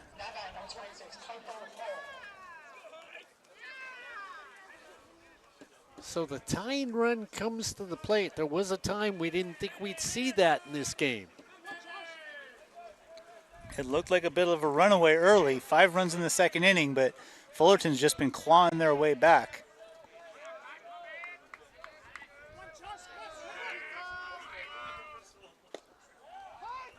And Heoli steps into the plate. He's 0 for 2. Strikeout and a ground out to second. Takes a strike on the first pitch. First strike thrown by Landry since coming in. Landry going to throw over to first. Kligman's back. Kligman does have a stolen base today. And Matt, that deceptive left-hander when he throws to first base doesn't really make that clear step towards the first base bag. Ball taken just a little bit high and a little bit outside for ball 1. And the only time they'll call a balk is if he changes that move to first base. He throws over there, didn't even take a step, just all arm. But Kligman able to get back.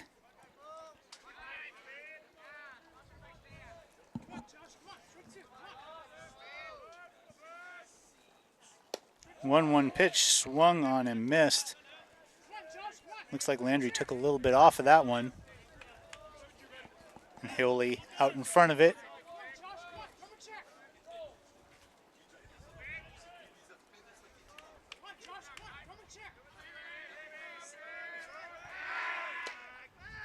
Landry once again thrown over to first, nothing doing. Kligman back, standing up. So he has 2 distinct moves for a left-hander on the mound. 1-2 pitch is smacked. That one is into the gap, but looks like they're going to be able to range over there. White able to make the play, and that's the first out of the 6th inning.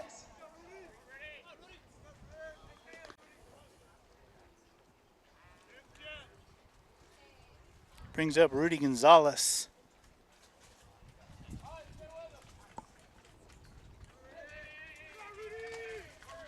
Rudy hitting .412 when he came into this game today. .522 on base percentage, .529 slugging percentage. First pitch off speed, taken for a strike. Rudy 0 for 2 today. Popped up to third and then grounded out to first unassisted.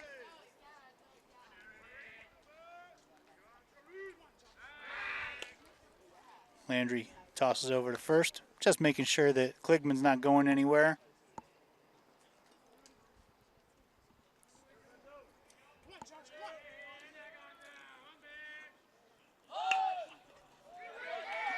Rudy Gonzalez drops a bunt. Nice play by Rodriguez coming in to get that. Tosses over to first just in time.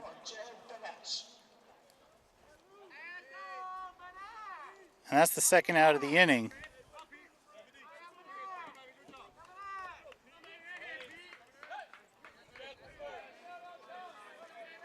So Kligman moves to second on the bunt. But there's now 2 outs. And Benash is up.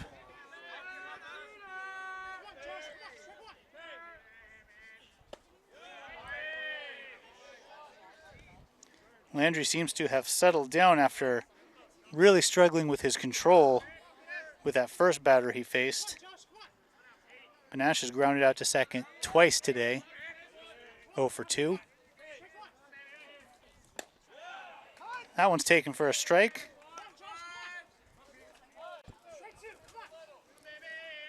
Landry trying to get out of this inning without any more damage done. Cypress lead has shrunk to 2 runs.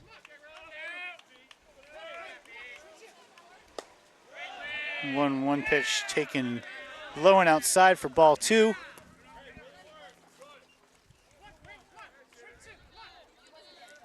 Wind's blowing straight out to center field now, so was going to right.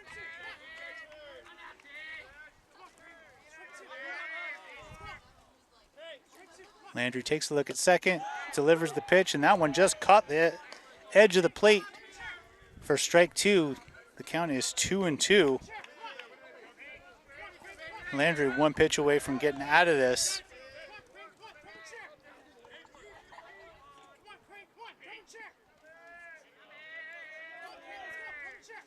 There's the 2-2, and that one, oh, low and outside.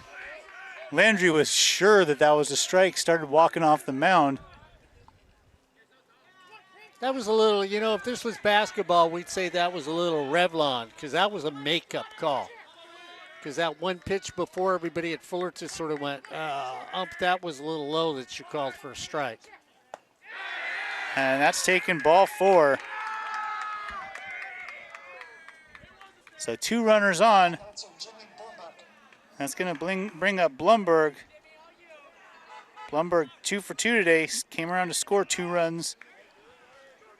And a base hit here would be huge.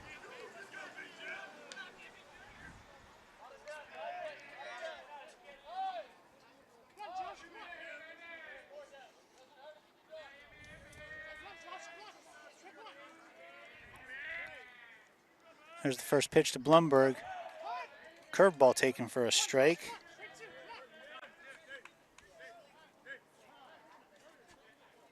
So we get a timeout right now for a little conversation.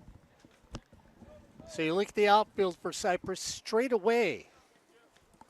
White in left, Honeckall in center, Twigo in right. Normal depth. Rodriguez over at third. De La Rosa at short. Rosales at second. Perez at first. That's the defense. Rodriguez playing close to the base over there at third. Wants to make sure that there's nothing hit down the line there. But a bit of a gap there between third and short. Landry tosses over to first. Benash is back.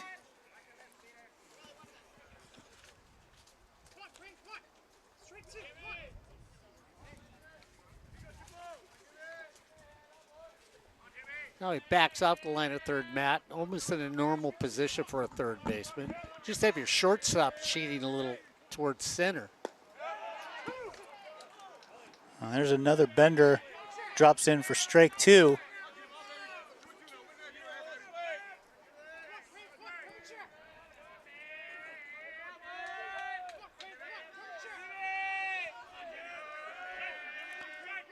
Oh, 2 pitch. Landry trying to get out of this jam. That ball is popped up and out of play. We'll do it again, 0-2.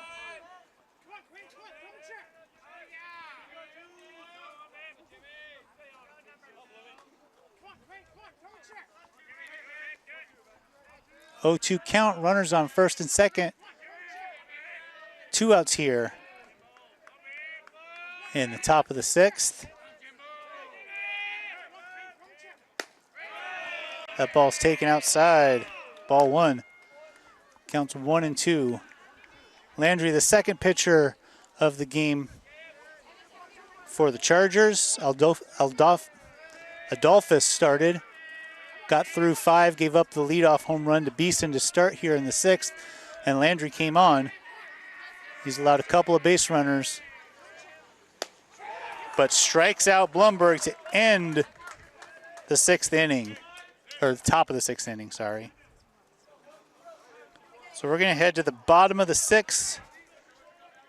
Cypress leads Fullerton by a score of 6-4 here on SportsNetUSA.net and Charger Live. I see you pulling out your tablet there. What good information do you have for us? Well, all I'm doing is I hate to do this, but I know Ryan Osborne said he was going to watch the game today. I know Corey Nalen is watching the game today, and I always really dislike doing this, but I got to give a little love to Cal State Fullerton, because you need to realize both these managers out here who are head coaches for community college baseball both went to Cal State University Fullerton. Yeah, I know that's sort of hard for me to say and spit it out there when you talk about it. And you look at it that Coach Hutting for Cypress went to Cal State Fullerton, was there for 4 Big West championships when he played, and we know that Coach Baum was there for championships when he played. So to Corey Nalen and to Ryan Osborne, instead of you guys being out here trying to show me rings the thing, I thought I'd give you a little love back and say, hey, when community college baseball looks for excellent coaches, well, one place they might want to look is not far away from here at Cal State University Fullerton, because that's where these two gentlemen came from and brought their knowledge of baseball with it. Okay, that's the last time, Ed Ford, that I give that much love to Cal State University Fullerton. So the book is closed on Matt Romero. New pitcher out there for Fullerton, Ryan Chavez.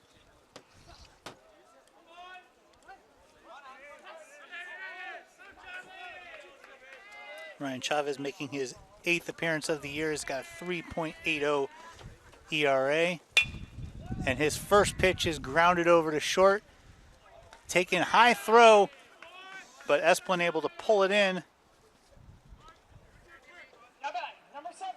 And Rosales grounds out to short to start the 6th inning, the bottom of the 6th. It's going to bring up Rodriguez.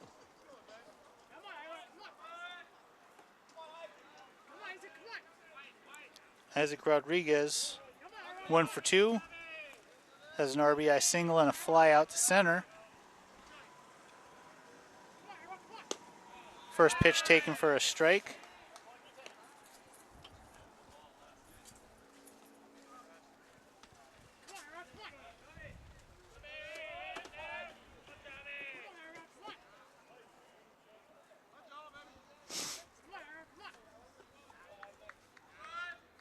Here comes the 0-1 pitch. That one's grounded to third. Nice stop, toss across the diamond, and quick. 3 pitches, 2 outs.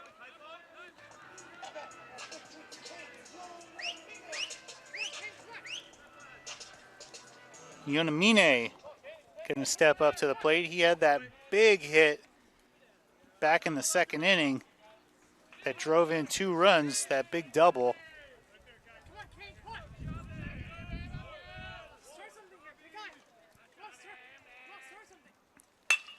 Ryan Chavez gets a ground ball to short. That one's fielded. Tossed across the diamond is good, and it only takes 4 pitches for Ryan Chavez to come in and get through that 6th inning. Not what the Chargers needed right there. We head to the 7th inning. Cypress leads Fullerton by a score of 6-4 here on SportsNetUSA.net and Charger Live. So, Matt, I got to ask you, did you watch the World Baseball Classic? I did. And your opinion? I mean, it was amazing to see. You know, the players had so much emotion. For it to come down to, especially here, being here in Southern California, for that to come down to Ohtani versus Trout, just an amazing ending to the whole thing. But just the entire thing was just, a lot of people were complaining at the beginning that this is an exhibition. No one really cares. Why are they doing this? You're risking injury. And you did have some big injuries that happened. But at the end of the day, I feel like it was a great thing for the game of baseball. Well, on that Japanese-United States game, in Japan, 97.8% of all video screens, not just TVs, all video screens were watching that game. 97.8% of all video screens, any way to watch television, were viewing that game. An amazing number. At one time they said that the game before, when they beat Mexico, over 67 million viewers in Japan alone. Yeah. And you went, my goodness. Only events that have had more viewers for television, one Super Bowl. So baseball found some new life in having the World Baseball Classic.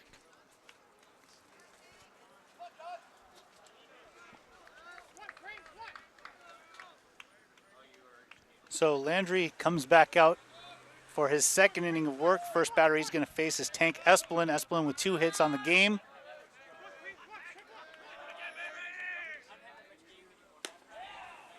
First pitch taken for a strike. So Fullerton has managed to put something on the board in 3 of the last 4 innings. Cypress needs to put a 0 up on that scoreboard here in the 7th.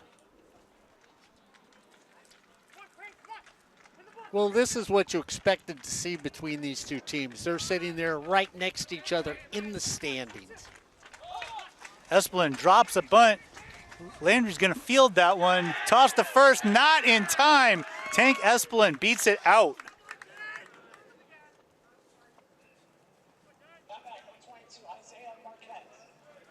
And, of course, Matt, we brought up the bunt early in this game about people bunting, especially the old guy asked you about it. You said it was a lost start, and now we have seen 3 bunt attempts in this game. That's the first one for a base hit. Danny Marquez up to the plate. He's got 2 hits in this game. Drove in 2 on that last hit he had. Remember, he was thrown out trying to stretch it into a double. Landry throws over to first. Espelin's not moving.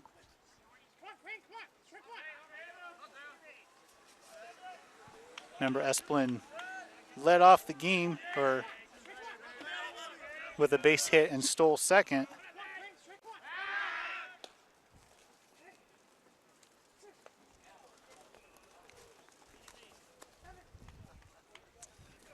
So Fullerton definitely trying to take advantage of their speed here.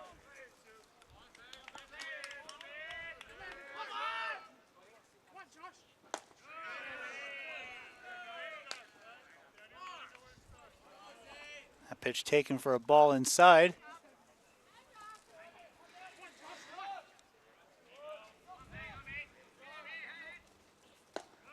And once again inside. Landry, we talked about it when he first came in. Really good at striking out batters, but also has some control issues. Walked the first batter he faced on 4 pitches, was able to get out of that inning without any further damage. But he's now gone 2-0 to Danny Marquez, who swings and misses at that pitch. Making it 2-1. Espelin over at first. Marquez representing the tying run in this game. If he can somehow get on and get around. Landry throws over to first. Espelin is back. And you wonder, Fullerton looks and says the size of the pitcher, great thing to do, drop that bunt. That pitch is up and inside. Landry's gone 3-1 on Marquez.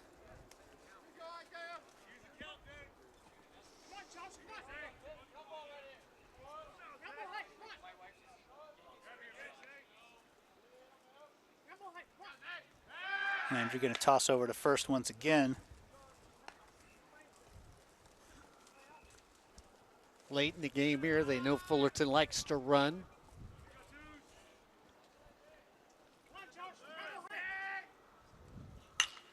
And that ball is smacked down the line.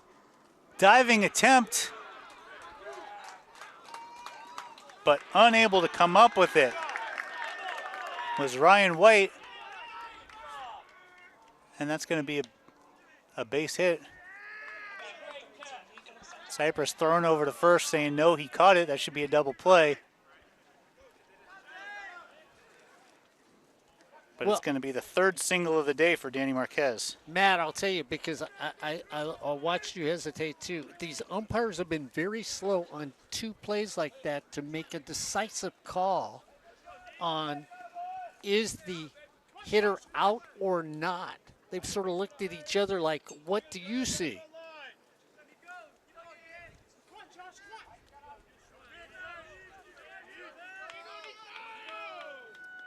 Brings up Santa Maria.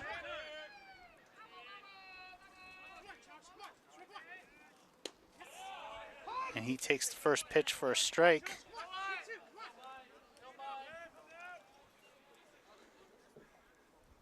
You do not want to allow another base runner. You're standing over there on deck is Beeson, who, if you'll remember, took one out of the ballpark his last time up. One of the top RBI guys in the state. Santa Maria shows bunt, pulls it back. And they are doing their best to make me look like a fool with that comment about the bunt being a lost start. Yeah, but you know, you have to sit there and say, okay, I've got a 6'6" pitcher that doesn't necessarily come off the mound quickly. So let's make him field the ball. And the bunt is down. Landry's gonna field it. Looks to third. Does not even get a throw off to first, and a second bunt single of the inning, and the bases are loaded with nobody out. You can give me a lot of love now, Matt, where I said I love the bunt. You know. You called it. You called it. Bases are loaded for Beeson, who homered his last time up. There's going to be a conversation on the mound. See, I think the Pickler brothers got together and, you know, they basically said, hey, look, you know, the old guy likes the bunt. Make sure you drop it a couple times in the game. Brad said if you can't pull off the squeeze play, at least advance runners. And so far today, the bunt has been an essential part of the game, something, the art form of bunting that has seemed to have been lost along the way by many players. And, of course, if you're an old school player and somebody who's followed the game from years gone by, you can remember those people bunting to go to the game of softball. Ed Ford, when we were out there for a little Cypress softball the other day, we talked about the drag bunt, Ed, and how the drag bunt isn't necessarily seen. And Matt, there's the thing, the different styles of bunt. That's a push bunt, push it down towards right, and then you've got the drag bunt that you pull with you while you're going down the first base line. Those things, defensive players don't see it, as we're going to get a change on the mound for Cypress College. And that looks like it is Logan Groff coming in for the Chargers.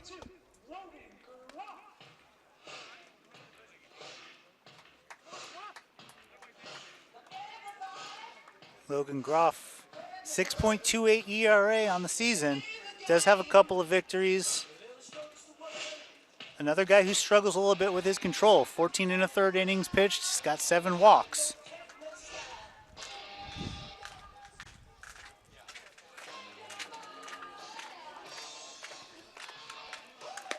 And this might be the biggest at-bat of this game so far. Britton Beeson coming up for the Hornets. He homered his last time up.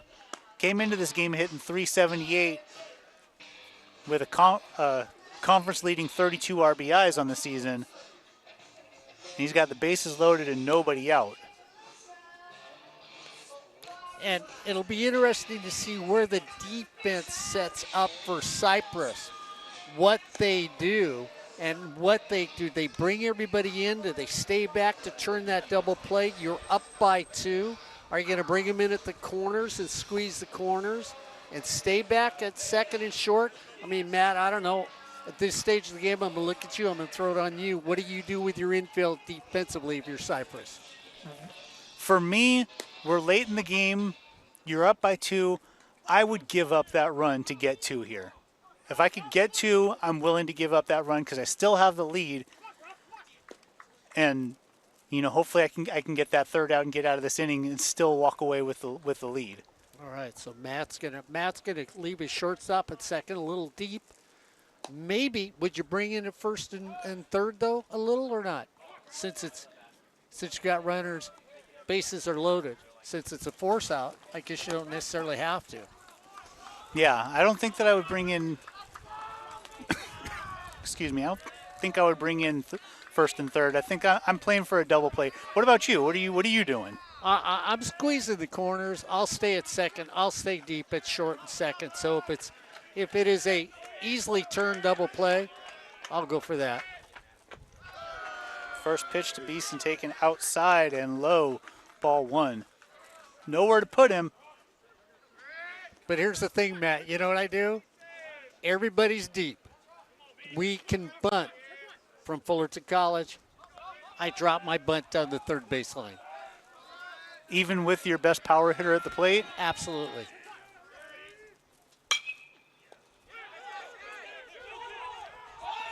Get the force at first on the ground ball. Throw to the plate, not in time. The run scores. So Beeson grounds out first base unassisted, but the run comes in to score. And that's just like a sacrifice anyway, because now you move your runners to second and third. Double play is taken out to Kligman.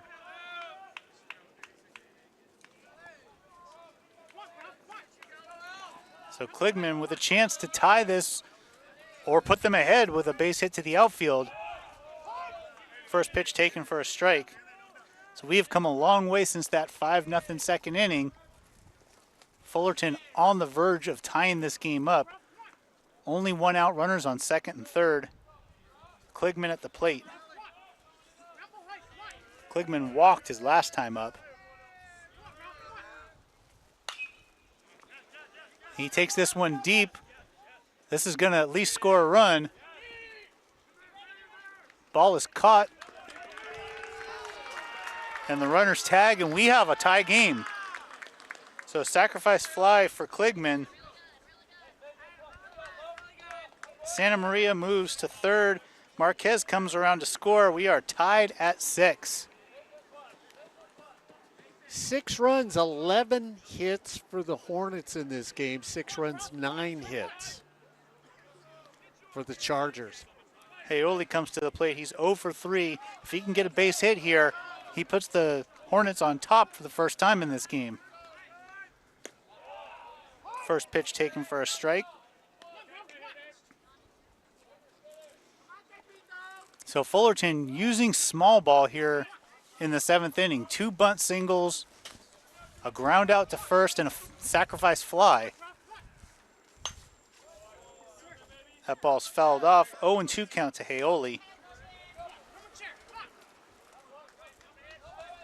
Fullerton playing some old school National League ball.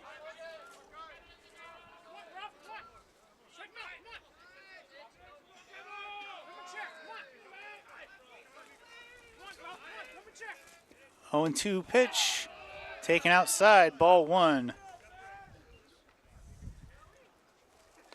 I think Groff thought that he had him there. but just a little outside.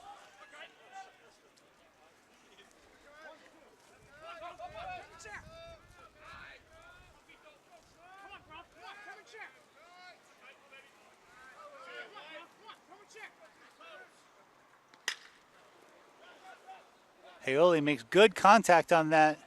Drifting back to make the catch is Honekel, and that will end the top of the 7th inning. 7th inning stretch time. This game is tied 6-6 on SportsNetUSA.net and Charger Live. Well, we talked about the OEC, and when we look at the conference right now, it's Riverside on top. They're 6-0 in the conference, 17-4 overall. They have won 12 straight, and that's why they're sitting at the top of the conference. Saddleback is number 2. They've won 6 also, but they're 6-1 right now. When you look at that, they're 18-4 overall. They've won their last 2. Cypress 4-2 here in this game. Fullerton 3-3. Both those teams almost even. Then you drop down to Golden West, who's 3-4, 15-8 overall. Santa Ana 3-4, 13-10 overall. Orange Coast 1-6, 14-10 overall. And the only team under 500, Irvine Valley 0-6. 9-14. So if the playoffs were tomorrow, well, let's see, you would probably get 1, 2, 3, 4, 5 from the OEC. Golden West, Fullerton, Cypress, Saddleback, and Riverside would possibly make it into the first round of playoffs here on Chargers Live and Sportsnet USA.net. Not bad for a conference. Not bad at all. So the Chargers are going to have the top of their lineup leading off here in the bottom of the 7th. Honekel going to face Ryan Chavez. Chavez came in last inning, had a really, really easy first inning. Honekel 1 for 3, he had a double back in the second. Swinging at the first pitch, and that's going to drop in front of Marquez for a base hit. Kane Leifer steps to the plate.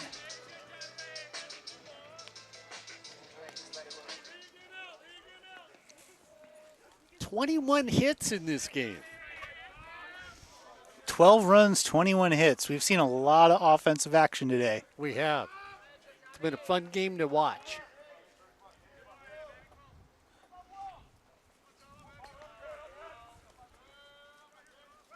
Runner is going, and he stops.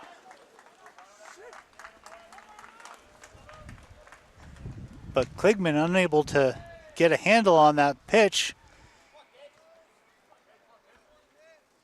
And Honekel's going to take second base. What do you call that? You call that a stolen base, or is that a pass ball? Well, I know I'm infamous for me calling pass ball, so I think I'll call that a pass ball also. So, yeah, he was going back towards first. Bunt is dropped. Chavez over to get it, tosses to first. And Leifer with the sacrifice moves the runner to third with just 1 out.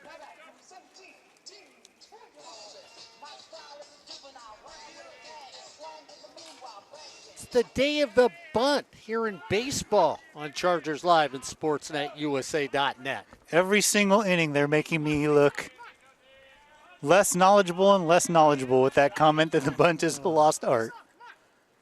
It's fun to watch, fundamentals. Twigo steps to the plate. He swings and misses at the first pitch. Just a fly ball will be enough to put the Chargers back on top in this game. Honekel standing over on third base, led off the inning with the base hit, bunted to second by Leifer.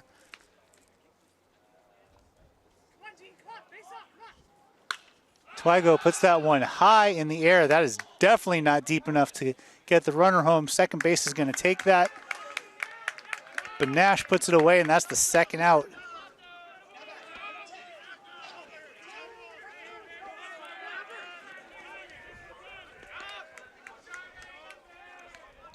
And so De La Rosa is left to try and be the one to break this tie. And he has swung a very nice bat today for the Chargers. First pitch is high. Have they retired De La Rosa today? No. Every time he's gotten on base. He had a double his first time up. Then he had a single in the third and a single in the fifth. He is 3 for 3. Trying to extend his excellent game. I think anyone would love a 4-hit game and driving in the go-ahead run in the 7th inning. Count is 2-0.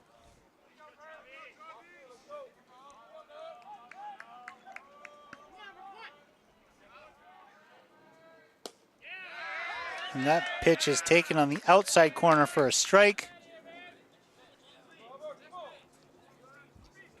And nobody can complain about Blue on that call. He has called that spot all day long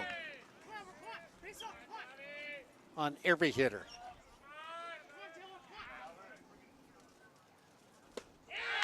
And Chavez hits that same spot once again. Like you said, every single time he's calling that. Count moves to 2-2. Ryan Chavez a strike away from getting out of this without any damage done.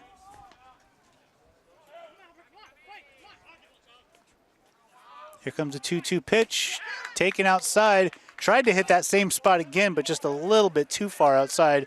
Runs the count full at 3-2.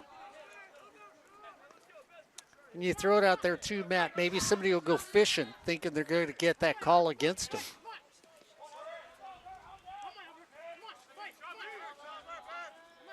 There's the payoff pitch, 3-2. Swung on and driven into the hole. Unable to get it at shortstop is Benash. That's going to, or Blumberg is going to get through. And De La Rosa with his 4th hit of the game puts the Chargers back on top.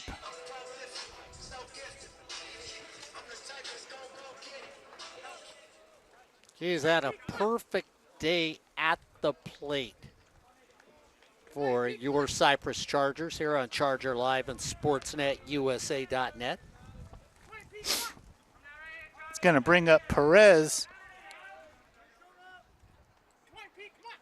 With the Chargers back up on top in this game, 7-6. Runner is going. There's the pitch, throw down, and he is nailed. De La Rosa caught stealing to end the 7th inning. So we head to the 8th inning here on the campus of Cypress College. Cypress leads Fullerton by a score of 7-6 on SportsNetUSA.net and Charger Live. So this has been an exciting game, Mark. We've seen 13 runs scored, 22 hits. Yeah, and Matt, it's been a well-played game, too. I mean, there haven't been any errors. There haven't really been any mental mistakes that don't go down as an error. You've watched enough baseball that, you know, you can have a game like this where everybody goes, gee, 21 hits, 13, you go, but it was a well-played game when you think about it. It's been one of those enjoyable games from a fan's point of view. Absolutely, and it looked early on like it might get a little bit out of hand, those 5 runs scored in the 2nd inning. Coming into this game, Cypress had taken 10 out of the last 13 meetings between these two teams. And it was looking like more of the same with that 5-run second. But Fullerton has never given up. Every single time that Cypress has put runs on the board, Fullerton's come right back and scored. We'll see if they can do it again right here in the top of the 8th. Yeah, when you always talk about, be it softball and or baseball, you talk about great pitching from the mound and or the circle, timely hitting and opportune plays, and you got to play good defense. And really, when you look at it, the defense has been excellent. Only 1 error in this game today.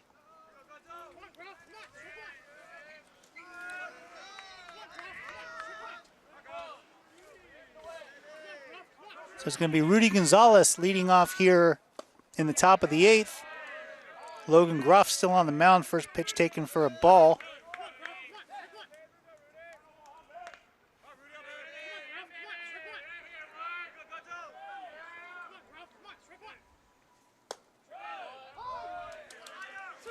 That pitch taken on the inside corner for a strike. Gonzalez 0 for 3 today.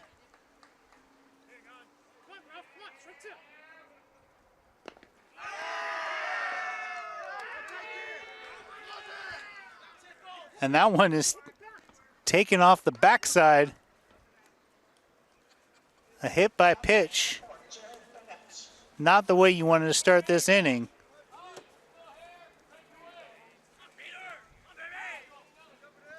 But Nash comes to the plate. We'll see. Maybe we'll get another bunt here. Where do you send the runner? He's squared around to bunt, pulls it back, taken for ball one.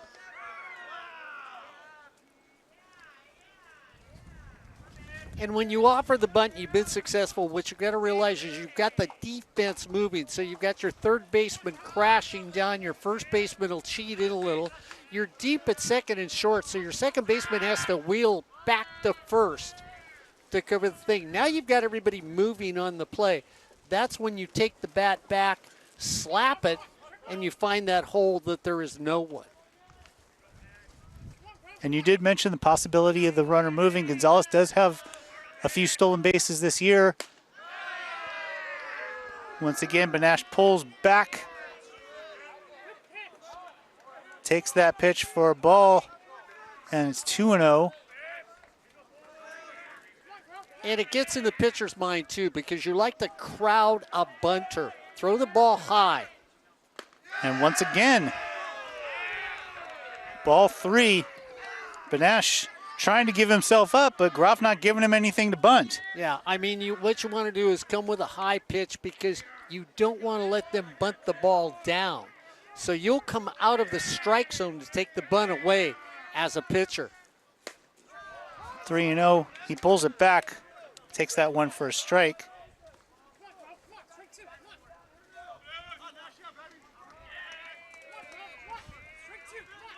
So I don't think there was any way Benash was going to be bunting on that one. He was going to make him throw him a strike. 3-1 pitch, and that's that spot again. Logan Groff hits that spot, called for a strike. We have a 3-2 count. Bunt is probably off here. Do you maybe send Gonzalez? I do.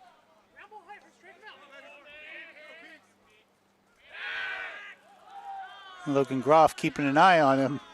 Close play over at first base.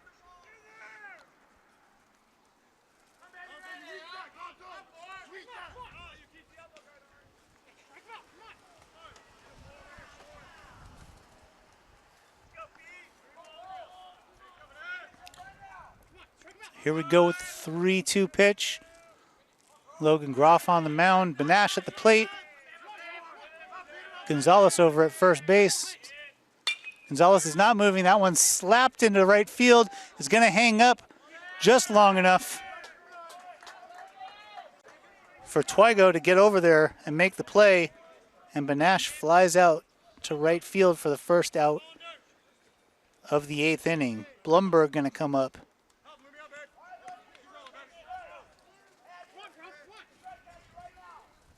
Want to thank John Felix for the great pictures you're seeing today here on SportsNetUSA.net and Chargers Live. Him and Ed Ford made that possible.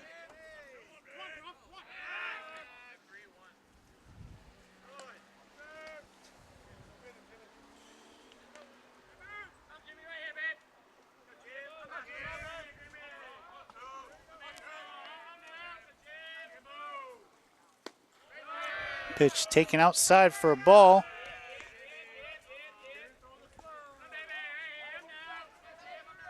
One-out count to Blumberg. Runner on first, one out here in the top of the 8th inning. Chargers clinging to a 7-6 lead. They led this game 5-0 early. Fullerton got all the way back. Swing and a miss on that pitch.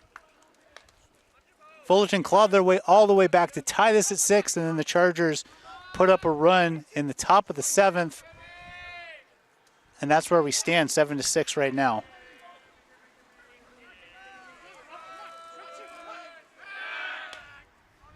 Logan Groff keeping a close eye on Gonzalez over there at first. Blumberg, of course, with a couple of hits today. 2 for 3, a couple singles and a strikeout. Came around to score both times he was on base. And he fouls that one straight back. Count moves to 1-2.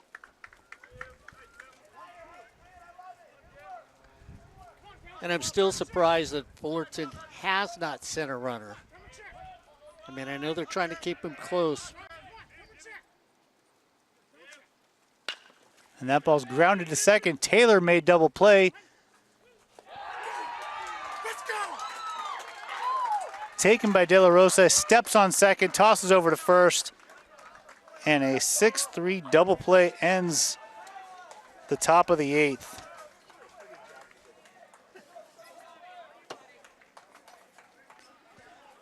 We head to the bottom of the 8th inning. Chargers lead this game by a score of 7-6 on SportsNetUSA.net and Chargers Live. And next time you're driving around, stop by your local community college and support these student athletes. And let us not forget, they are student athletes. These are young men and young women that go to class. They help at home. They do things maybe at their local church or their local charities. They help mom and dad. And people keep forgetting that they've got great mentor instructors on the field with them. These aren't only coaches, but they're educators out here. And if you want to find the best deal for having a great time, well, you come on out and watch a little Cypress baseball or Cypress softball, either one. You're going to get quality. We watch basketball all year long. Saw our ladies go to the state championship here from Cypress College. Saw the team from Orange Coast College win the state championship for the women out of the OEC. So next time you're cruising around, you're trying to figure out what to do, come on out, support your local student athletes. We do it here on Chargers Live and Sportsnet USA.net. It's a heck of a thing to watch, isn't it? I mean, these are talented Absolutely. student athletes. You know, and some of these guys, you might be seeing them playing in the major leagues one day.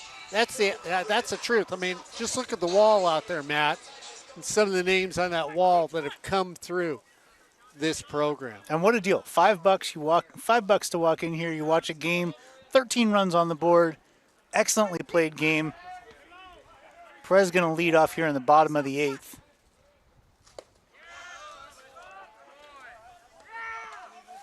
Ryan Chavez still on the mound, gets a swinging strike on the first pitch of the bottom of the 8th inning.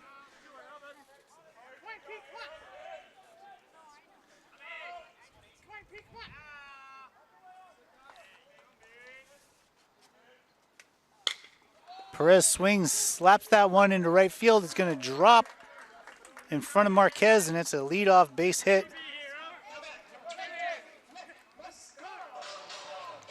To start the bottom of the 8th inning. Ryan White going to step up to the plate after that single by Aaron Perez.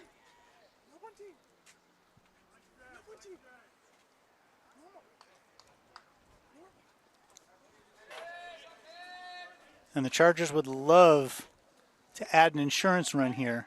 We've got a pinch hitter up, Matt. Oh. Nick Mascaro.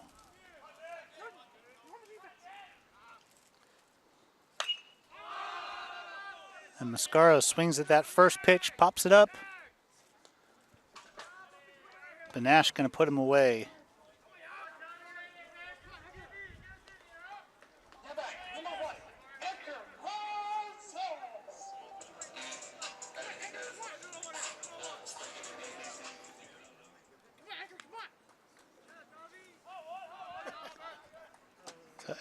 Edgar Rosales going to come up.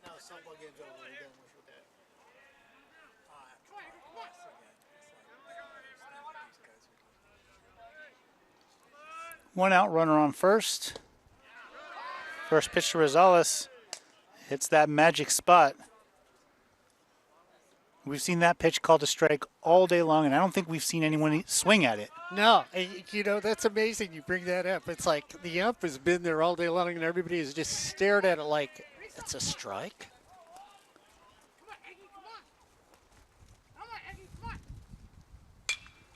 0-1 pitch hit high in the air.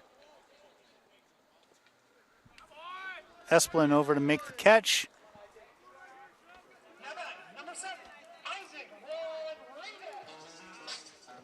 And that's the second out of the bottom of the 8th. Isaac Rodriguez steps to the plate. Last chance for Cypress to add an insurance run here.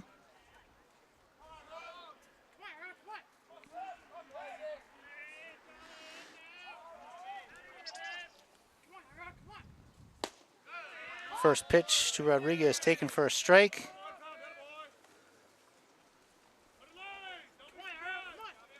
Rodriguez 1 for 3 with an RBI today.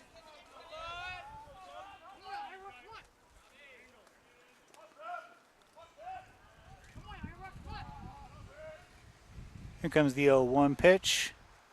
That one's outside. Good job by Kligman to keep that one in front of him. Last thing you want to do is let that ball get past and the runner move up to second base and into scoring position. Yeah, you don't want to be down by 2 coming into the top of the 9th. 1-1 pitch, swung on, grounded to short, and he's not going to be able to get that one. Blumberg made a diving attempt at it, but got through. That's going to be a sharp single for Isaac Rodriguez, and the Chargers have a little something going. Runners on first and second.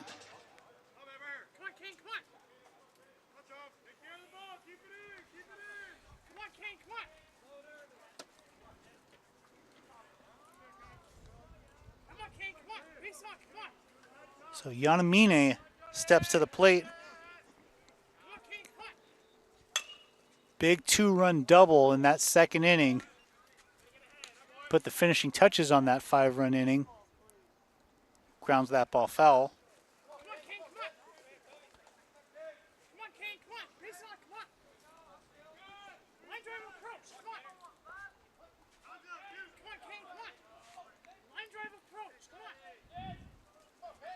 Cypress with runners on first and second, clinging to a 1-run lead. Yanamine once again grounds that ball foul down the third base side, and the count moves to 0-2. Ryan Chavez trying to get out of this inning without allowing a run to score.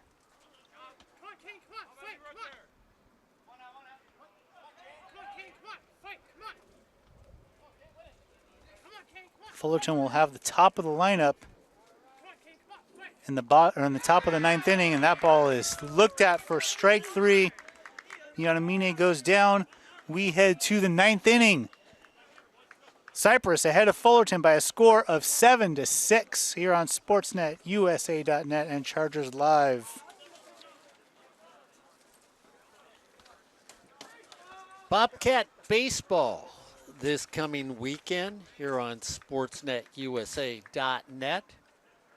Ed Ford, Albert Robles, Corey Nalen, and myself. Well, we're heading back down to Saddleback. Corey and I were there for a few basketball games, and then we've got baseball the following week. We're back here for baseball at Chargers. I'm looking over at Ed Ford. I'm trying to think if we've got Charger baseball next week here on SportsNetUSA.net. And Ed does not seem to have an answer for you. Thank you, Ed.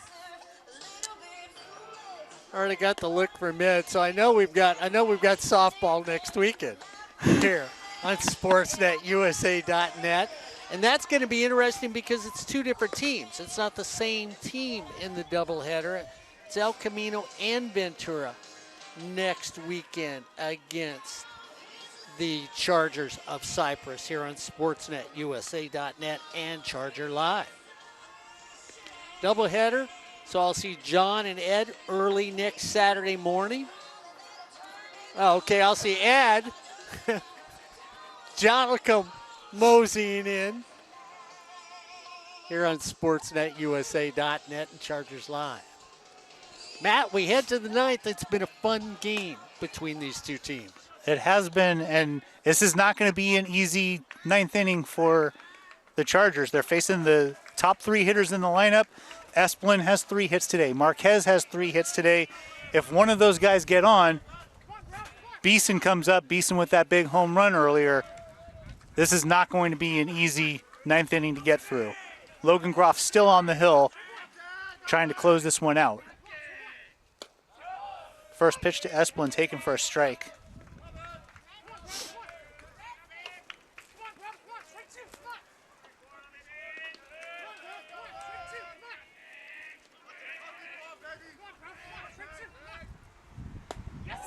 Logan Groff with the bender gets Esplin out in front of that one. Groff works from the stretch, doesn't go into the windup. 0-2 pitch, taken a little bit high, maybe a little outside, ball 1. We see a lot of relievers do that, may come in and just do that. They're used to having people on base, so they're comfortable from the stretch.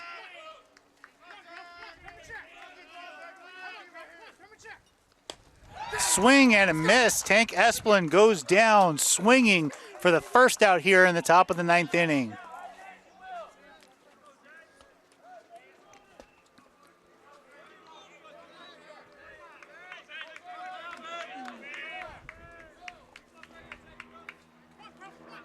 Six strikeouts for the Hornets as a team today. First pitch taken for a strike to Marquez. Marquez with 3 hits on this game. And that pitch is high, ball 1. Isaiah Marquez trying to get on base, trying to set up something for the Hornets, who are down to their final 2 outs in this game. And that ball is laced, but it goes foul. I lost sight of it off the bat. I couldn't tell. I saw everyone turn around and no one move. 332 down that left field line. 1-2 count to Marquez. That ball is outside, trying to get him to chase something, but Marquez was not going to go after that one. Count moves to 2-2. And if you're going to deep center, you better hit it, because it's 386 to straightaway center. Although you do have the benefit of that wind blowing. Marquez hits that one to short. Swallowed up by De La Rosa, tossed over to first, and a nice pick at first base.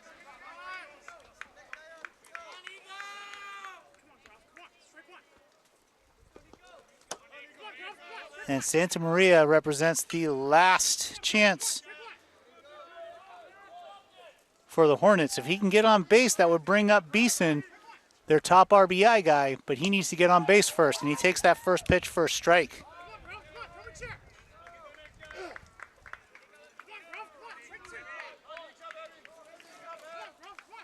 Logan Groff trying to finish this one out. Swing and a miss, strike 2. Groff is the pitcher of record, so he would get the win if he can get this last strike. It would be his 3rd win of the season.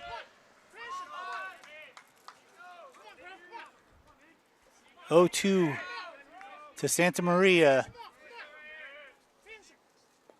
And that ball is in the dirt. Bounces off Yonamine's face mask. Sets up a 1-2 count. Britton Beeson standing over there in the on-deck circle, hoping to get a chance to swing the bat.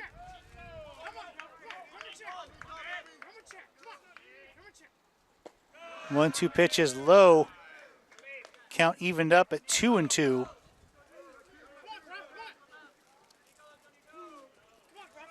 You don't want to have to face Beeson. You want to end this game right here with Santa Maria.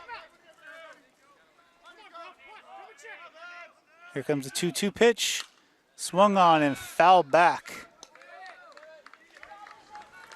Santa Maria fighting to stay up there. Yeah, he turned around, looked at the umpire and said, that was a strike, wasn't it? And the umpire told him yes. He knew he just missed it. 2-2 pitch in the dirt, ball 3.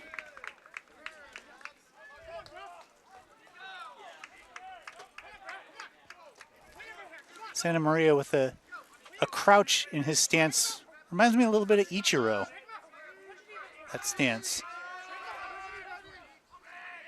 3-2 count, taken outside, ball 4, and Britton Beeson is going to have his chance.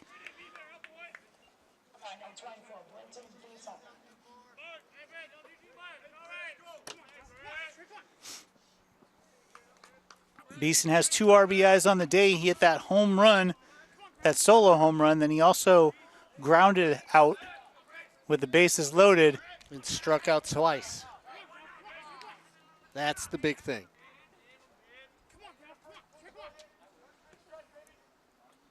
We're going to get timeout. They're going to talk this one over. Well, I think they heard you, Matt. They said, somebody has said, you know what, don't lay him a fat one, because if you lay him a fat one, he might just kiss goodbye.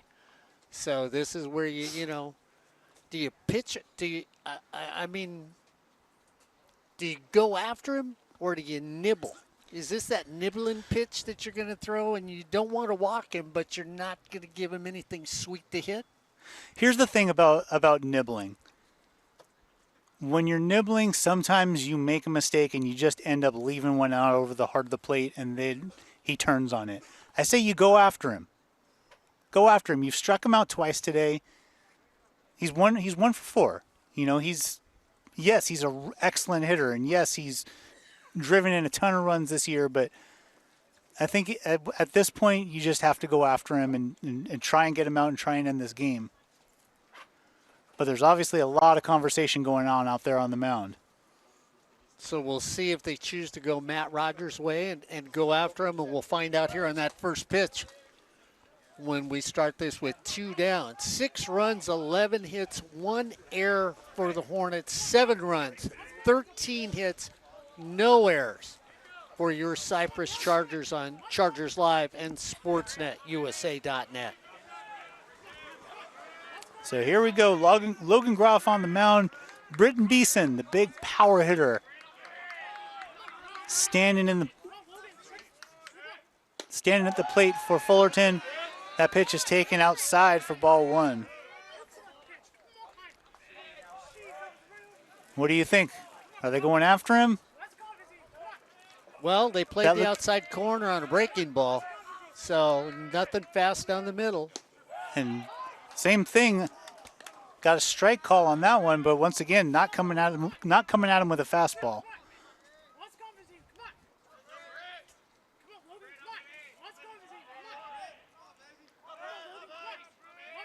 1-1 pitch is high, ball 2. Rodriguez hugging the third baseline for Cypress.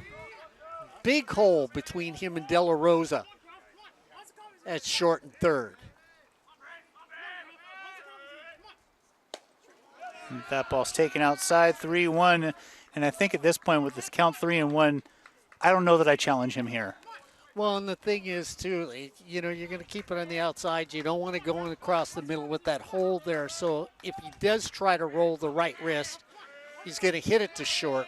See if they stay on the outside part of the plate. And he takes outside, ball 4.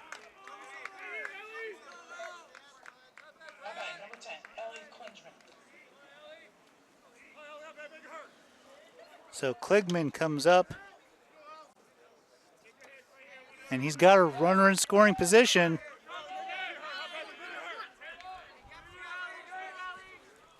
A hit to the outfield could tie this game up. I told you this was not going to be an easy ninth inning.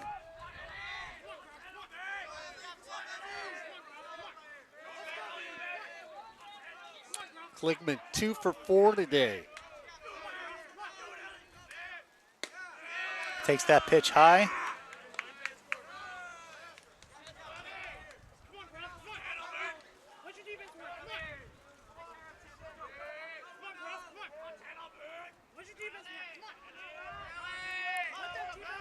Runners on first and second. We've got 2 outs in the top of the ninth inning.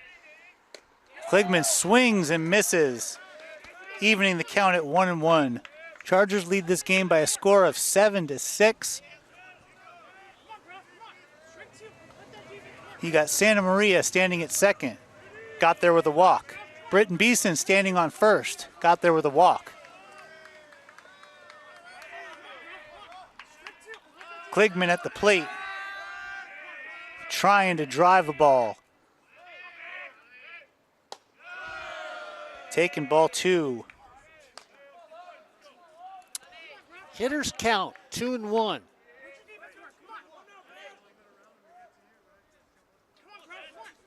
Eli Kligman, just a .224 hitter on the season coming into today. Huge at bat. Chance to tie this game up. Here comes the 2-1 pitch. Taken at the top of the strike zone for a strike. The count is 2-2. Breaking ball, breaking ball, breaking ball. See if he jams him with a fastball here.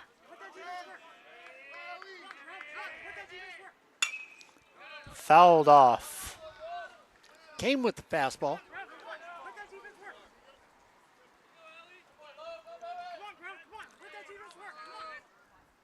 Groff struggling with his control here in this inning, was walked 2, but is a strike away from ending this game with Kligman at the plate.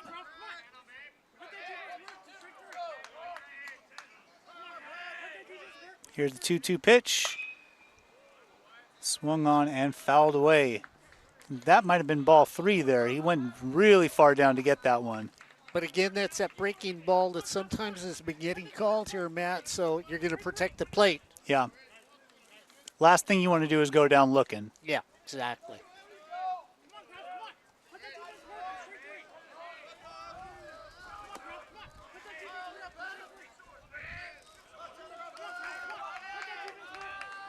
Here we go, 7th pitch of this at bat.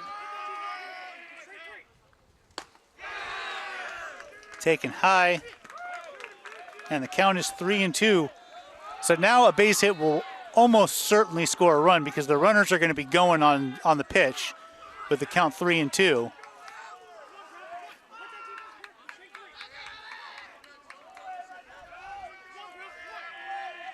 You do not want to lose him and walk the bases loaded.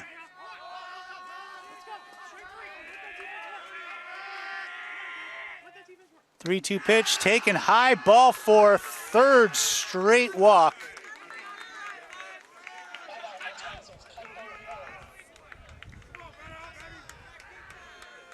And so the bases are loaded here in the top of the 9th inning.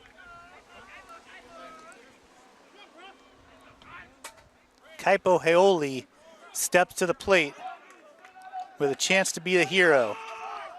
Heoli, a .288 batting average coming into this game. Good hitter. Do you wait to see a strike? Straight down the middle, strike 1. So Logan Groff has walked the last 3 batters after getting the first 2 outs here in the 9th inning. And we have drama. Tying run 90 feet away. Go ahead run 180 feet away. Smack to shortstop. Up with it, throw across the diamond, and that is the game. De La Rosa throws the runner out at first base, and the Chargers have won this game by a score of 7-6.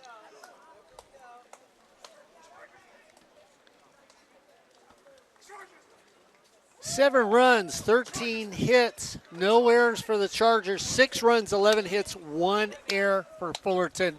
And now the Chargers just get a little further in front here in the OEC in their conference play. Chargers move to 5-2 in conference. Fullerton falls to 3-4. Well, for Matt Rogers, for John Felix, for Ed Ford, and for the old guy, I want to thank you today watching your Cypress Chargers beat the Fullerton College Hornets 7-6 here on Chargers Live and SportsNet USA.net.